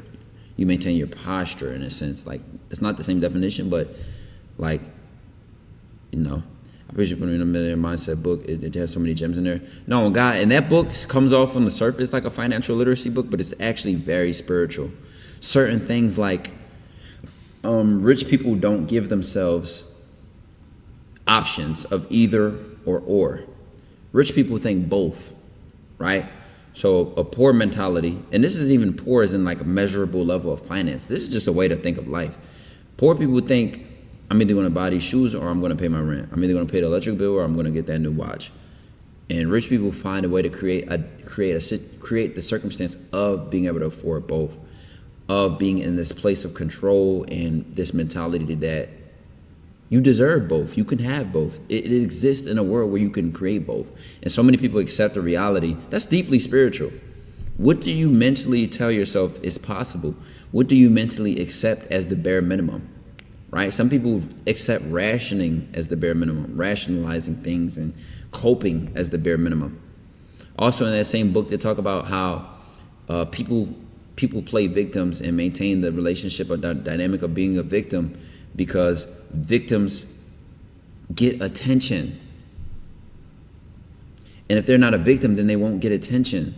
So they're ultimately being a victim just to get attention from other people or feel important or feel validated. Poise equals presence equals aura equals frame. Yeah, but when you know what I used to hate when the red pill world would talk about, oh yeah, stay within frame, be within frame. A frame is like something you put inside a picture on a wall, right? It's just the word that they choose to describe it. But poise extends beyond that. Poise, you can have poise for your own personal reasons. Frame was always used in relation to something, right? Like, so they would say, oh yeah, if this bitch shit test you, this is how red pill niggas talk. Oh yeah, if she puts you on a shit test, you gotta have a good frame because blah, blah, blah, blah. And it's like, poise is much more flexible. Poise is the reason we like leaders in leadership and why certain people are leaders and certain people are followers or certain people are just not built for leadership positions, right? You even find out, you start doing more research into like human psychology, you start understanding that poise is a self-fulfilling prophecy. So for example, when they do studies on shit like, oh, when a person sits with open posture or they stand with a certain confidence, it actually affects how they feel about themselves, right? So if frame is something you're putting up to perform in a circumstance, right? Like this, you don't want to act feminine, so you put on a frame in front of this woman. That's how a lot of red pill guys would do it. Like, oh yeah, have the frame, be cold, act tough. versus poise. Poise almost has an element of grace in it, right? Poise is more flexible. You can show poise or good composure in social situations. Frame makes it seem rigid, which a lot of red pill alpha male, when they talk.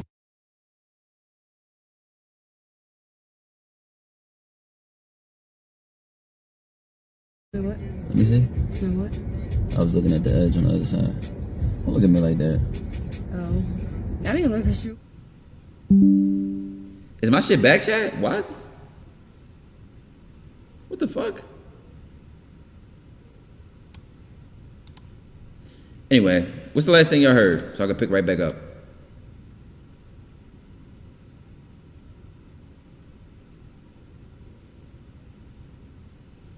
What's the last thing I heard? Bro, while poise and composure are often used as synonyms, they describe two different aspects of how you carry yourself.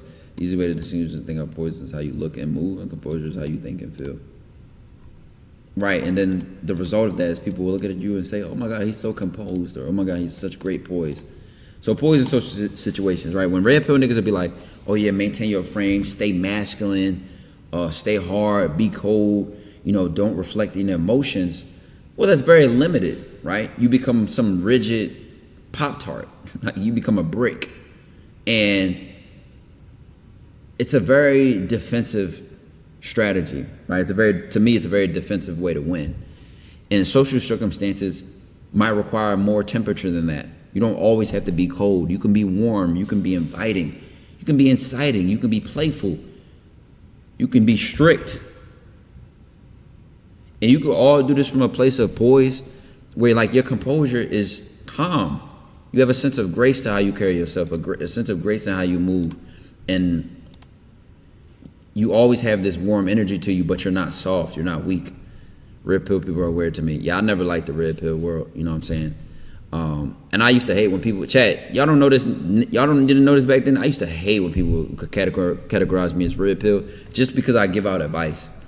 And it's like at the end of the day, like there's times that I've given advice to a woman, like, you know what I'm saying? And any good advice could be applicable to both. You know what I'm saying? And it's like, I don't hate women. Women have always treated me well. You know what I'm saying? I've always had good relationships with women.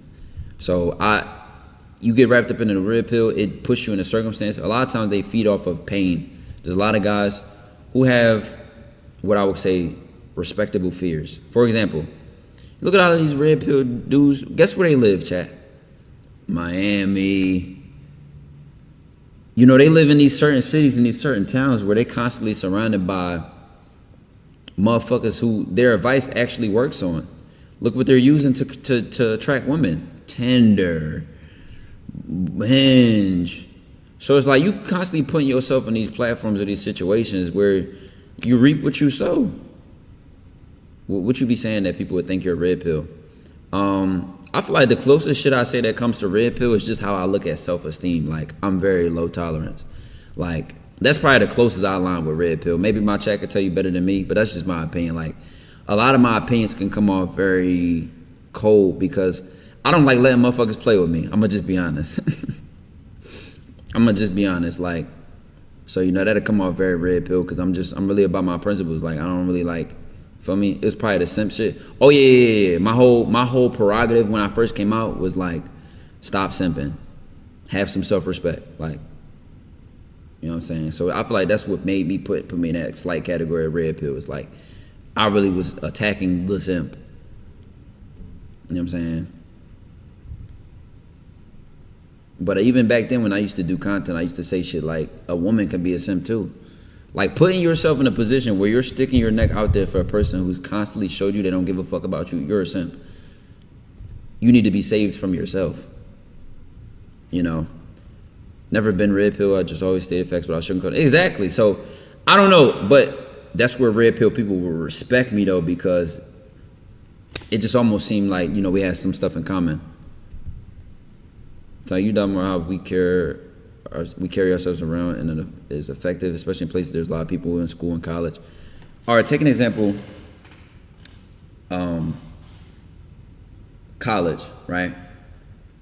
Now, chat, you don't want to create a performative personality. Like when you think of social skills, when you think of composure, you think of poise, don't overcomplicate this shit in the sense that you're like giving yourself an overwhelming amount of change, right? The whole purpose of it is that you're flexible, right? And I'm gonna give you an example of how I used to have to work on this so much. I used to work at the register. Most of my jobs, I worked at H&M, I worked at Primark. My high school was overly big as shit. It was like almost 4,000 people in my high school. My university was big as shit. It was 20,000 people in my university. So I was constantly in positions where I'm like, I never know if I'm always meeting, especially when I was working in jobs, I was always meeting strangers. And obviously when I was single at these jobs, you feel me, like, I never know what I was gonna get. You know, you might be trying to talk to a woman, you find a woman cute, and she's next to her mom, her grandma, her father, or you're talking to a customer, and it's just whatever it is. You know what I mean? So you have to learn to be flexible in social situations, but you also want to maintain a certain level of respect in how you carry yourself. Because if you become a jester, you automatically shift the dynamic of any relationship you have with a person. If you are a jester in a person's eyes, a motherfucker won't even offer you the same opportunities in life because there's just no respect. They don't even treat you like a partnership or an equal or a peer. The way in which they treat you is automatically downgraded. Ryan, how old is your punk ass? Clee, thank you for the reminder, brother. I appreciate that, bro. Thank you for the follow and the support of the chat and trying to troll me and rage bait me, bro. I live in a penthouse. It's 2 stories. It's 3,000 square feet. I've been a millionaire since I was 22. Like, you can't rage bait me, brother. Good try though. Bro, when he was transitioning from the games, all right, what was I saying, chat? Q dot more. Oh yeah, okay. So you never want to put yourself in a position where I feel like too many people fight for it to be liked and respect, and they don't even actually realize what makes people respect them. So when you're thinking of poise and composure, people just trust you more when you seem reliable. And honestly, a lot of this shit can be faking it till you make it. Let's just blatantly get into it. You might not even be in a space mentally where you have the mental control to... I'm gonna give you an example. Y'all know when I got into that car accident on stream, and you know I was with the 2 girls in my car? Nigga, my leg was in pain. Like, nigga, car just spun 26 times, banged the concrete wall 4 times, and this shit happened so spontaneously, it was almost like a fever dream. I never once even showed the slightest amount of panic, showed the slightest amount of worry or concern, or let it even come across my face. Because for me personally, I feel like your best leadership or your best growth, it comes when you're tested, which is hard because like you can't fake a test, right? So let's say you actually get tested and it's like you fail horribly. Like I just start panicking, I'm screaming, I'm crying. Like you can't fake tests. You know what I'm saying? So that's a hard way to prepare for it. But I'm just using this example because you might be tested all the time. Motherfuckers in your personal life might rage bait you. Motherfuckers might tell you their personal information and then you know you overreact. So these are small ways that you're like conditioning yourself, that you condition yourself to be like, I guess I can say overreactive, right? And I'm not saying that you need to be nonchalant. You could express yourself emotionally, but that still has nothing to do with your overall composure, if I'm making sense, chat. Let me know if I'm making sense or not. Because you can still connect with your emotions, listen to somebody, respond with empathy, or show concern or show excitement without being a brick fucking wall. Without being a jester or like necessarily trying to people please. Not allowed. I thought we was this you and you. Oh no. Thank God. My God is good, brother. God is good. Cause that could have been way worse. That definitely could have been way worse. That shit can make to say some shit like that. Nah, facts, bro. Can't rage bait me, bro. If I ever get rage baited, like I'm playing myself. You know how hard it is to beef with people? Like how would I beef with you? Where am I gonna see you at? You don't do nothing I do. You can't. We're not gonna be in a shared space. Probably never gonna see you. Beef is personal, man. You know, beef is personal. And the type of life I live, the type of positions I put myself in, the type of people I connect myself with. I really don't even, I don't even know one person who has beef. If I call one of my mentors right now, or somebody I really respect in life, somebody I talk to and I would like, I would love to hear what they say and I love listening to them.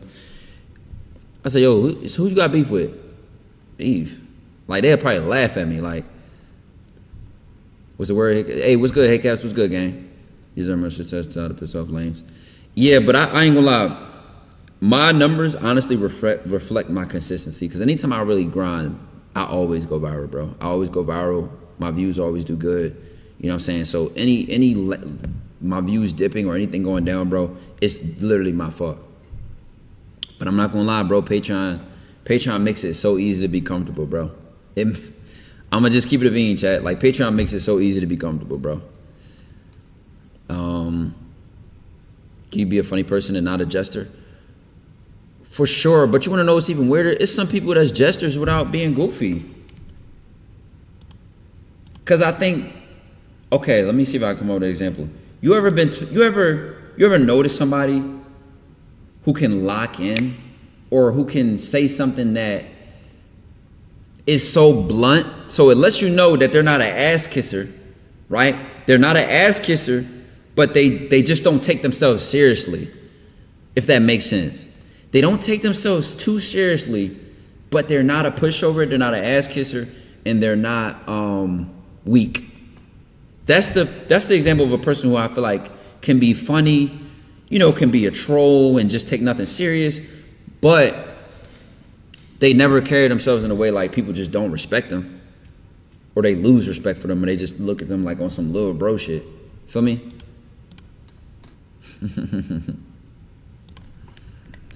It's like, that's a real thing. I'm out here in Houston, let's get some shaking, brother. All right, tomorrow I'm touring cribs. Hey, Cavs, are you watching ads? Let me know. Because I'm in a weird situation right now. Thanks to MTK. Maybe Miami the Kid is a good situation. That's a good example. If you see Miami the Kid on streams, personally, I've been around in person, and anybody tell you this.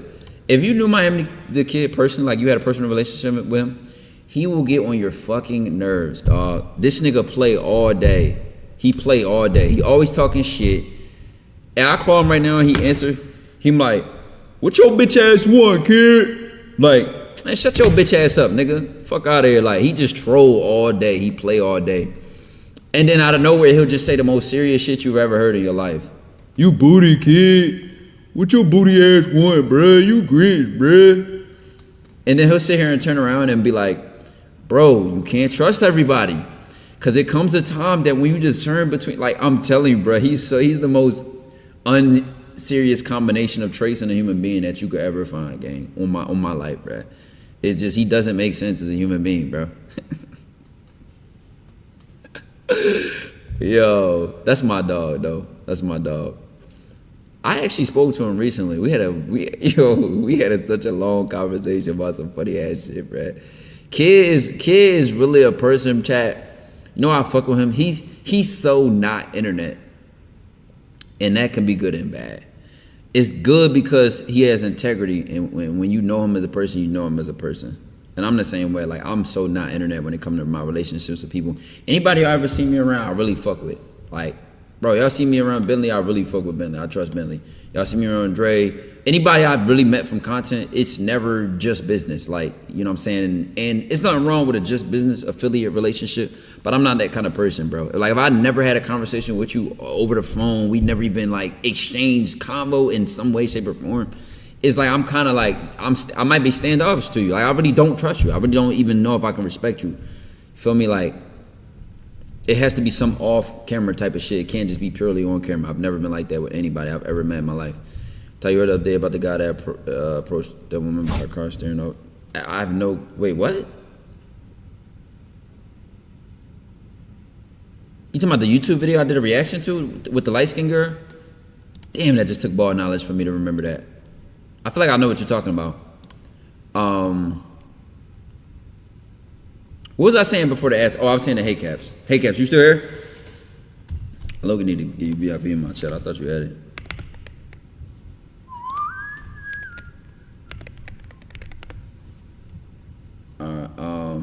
Can't remember this password? Yes, bro. We're back, bro.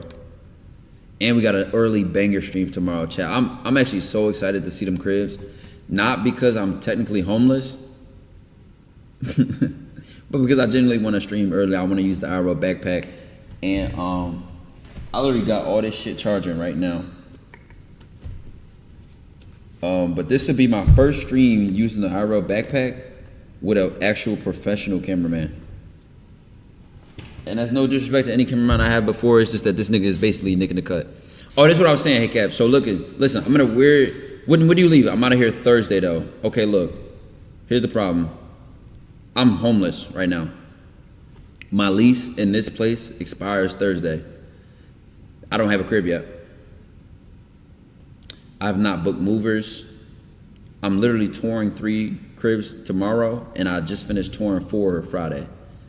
So the crib, and this is all because I was closing on a house. I'm talking about they had my bank statements, tax returns, everything. Like the last thing I was finna send them was paperwork for my dog, because his breed be banned in a lot of cribs. Like they don't like Rottweilers and shit, right? And then out of nowhere they say, hey, we're deciding to take it off the market. Are you letting a family member move in? Or like why the fuck do you take a crib off the market? Right? So they did that on April 20th. They gave me 10 days to find a crib I like. My credit score is high as shit. I'm an 800 plus.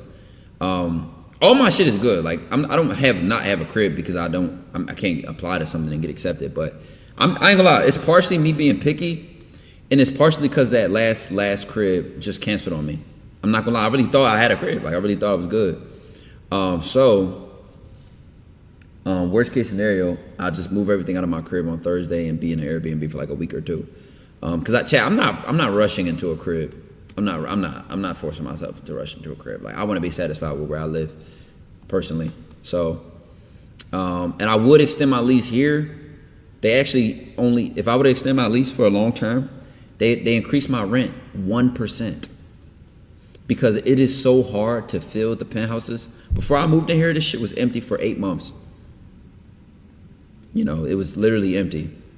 So they struggle to fill these penthouses. Yeah, no, Houston. I love Houston. I love Houston way over Atlanta. Atlanta for me, if I'm traveling there with a purpose and I can. Like Atlanta is great for business and all that, but I don't want to live there again. It's just too consistent for fast life shit. Like Houston is just so much more mature, much more grown. The weather better. Hey, it's no state taxes. It just fits me personally more as a person. Like I love warm weather, chat. Why you moving? I want to save rent. I don't want to spend $8K a month in rent no more. And I could just have a way better living situation, to be honest. Like, y'all saw some of the cribs I was showing. I've been showing y'all cribs on stream these last couple of days. Go back and look. These cribs they're way better. Damn near the same square footage as my current crib, if not more, and cheaper. So, I would have stayed here another year, chat, only if this apartment building represented itself better. Like, but it's too many problems in here, bro. When I moved in here, it was valet. Like they would bring your car to you and take it back. They stopped doing valet. They stopped letting the Uber Eats people come upstairs, which is like a safety thing. But also something happened on my floor where these girls went viral because there was mold in their apartment. And mold in the vents. And it makes me think there's mold in my vents too, because I had somebody over the crib who had allergies, and they was over, their allergies was tripping. Hold on, 1 minute. What's the girl's TikTok? Let me show you this shit, gang. They've been going viral on TikTok. My apartment tried to send them an NDA. And you know what's so funny? I told my apartment, I said, hey, so I had this crib cancel on me that I was trying to find, so I may need to extend my lease, right? I literally chat. This was Friday. I was going to extend my lease. If I didn't have a crib by Sunday, which is today, I was going to extend my lease. I get on the elevator. It's this girl and her roommate. Apartment complex tried to little girl me instead of fixing the mold. Boo, I'm in law school. My dad is bald head. I have mold allergies, and my family keeps a lawyer and retainer. I'm in fact your worst nightmare. Hold on, where's the other shit at? That's from our Houston High Rise apartment tries to get us to get signed an NDA instead of cleaning the mold. Yeah, it's her and her little Asian homegirl. Yo, I literally ran into them on the elevator after trying to stay in good standing with my apartment and extend my lease. And I said, you know what? Fuck y'all. I'm not giving y'all another $1. And this is how y'all treating y'all people? This is what I need to do, but I don't know if I have the time to do it, chat. I need to do what they did, hire a mold inspector, and then get a lawyer. Because I did the research. When they fuck up like that, that's considered negligence or whatever the case may be. And you can sue them, and people have gotten a full refund on their rent, a check. Somebody said $20,000 check.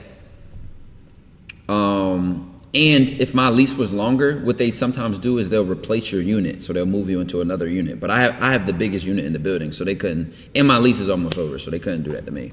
That'd be literally downgrading my shit. You know what I'm saying? So I was gonna stay here, but I said I can't. Now I can't stay here because like, why would I give them more money? You're cranking me for a crib that I could have a better crib with less money. No, I'm not staying here, bro. I'm not staying here. So I don't know if I have the time. Like, I kind of want to speak to a lawyer first, to see if it's even worth it, because I don't have allergies or nothing like that. I didn't even know that it could be mold in the vents. Like, but it made so much sense because the person who had allergies that was over my crib, they was like, maybe it's the dog. Sometimes I have allergies with the dog.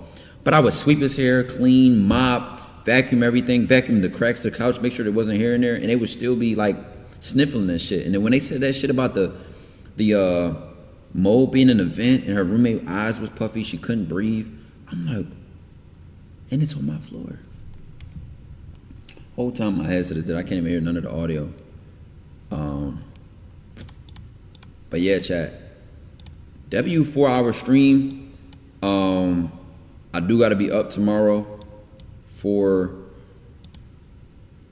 touring the cribs. I wanna get some sleep. I have to wake up early for this Patreon shit. Tomorrow like this Patreon shit. But yeah, I gotta wake up. So be there. Let's tour these cribs together. Let me know what y'all think. Let me know if the shit is lit. And yeah, we finna do our thing, chat. We finna do our thing. But hey, Caps, this is what I'll say to you. Chat, let Hey Caps know we might be able to do something Tuesday. So when I'm about to rate them, let them know. Ty said he gonna see if y'all gonna do something Tuesday. Say something like that. Don't make it sound like a promise. You know what I'm saying? I'm gonna have to figure something out. And then we'll probably figure it out on stream tomorrow. Maybe we do like a rock climbing or boxing or wrestling thing or something. I don't know, chat. We'll figure something out. I'll lay Dojo to the moon to Saturn, and we live in a solar system. The limps won't even know we exist.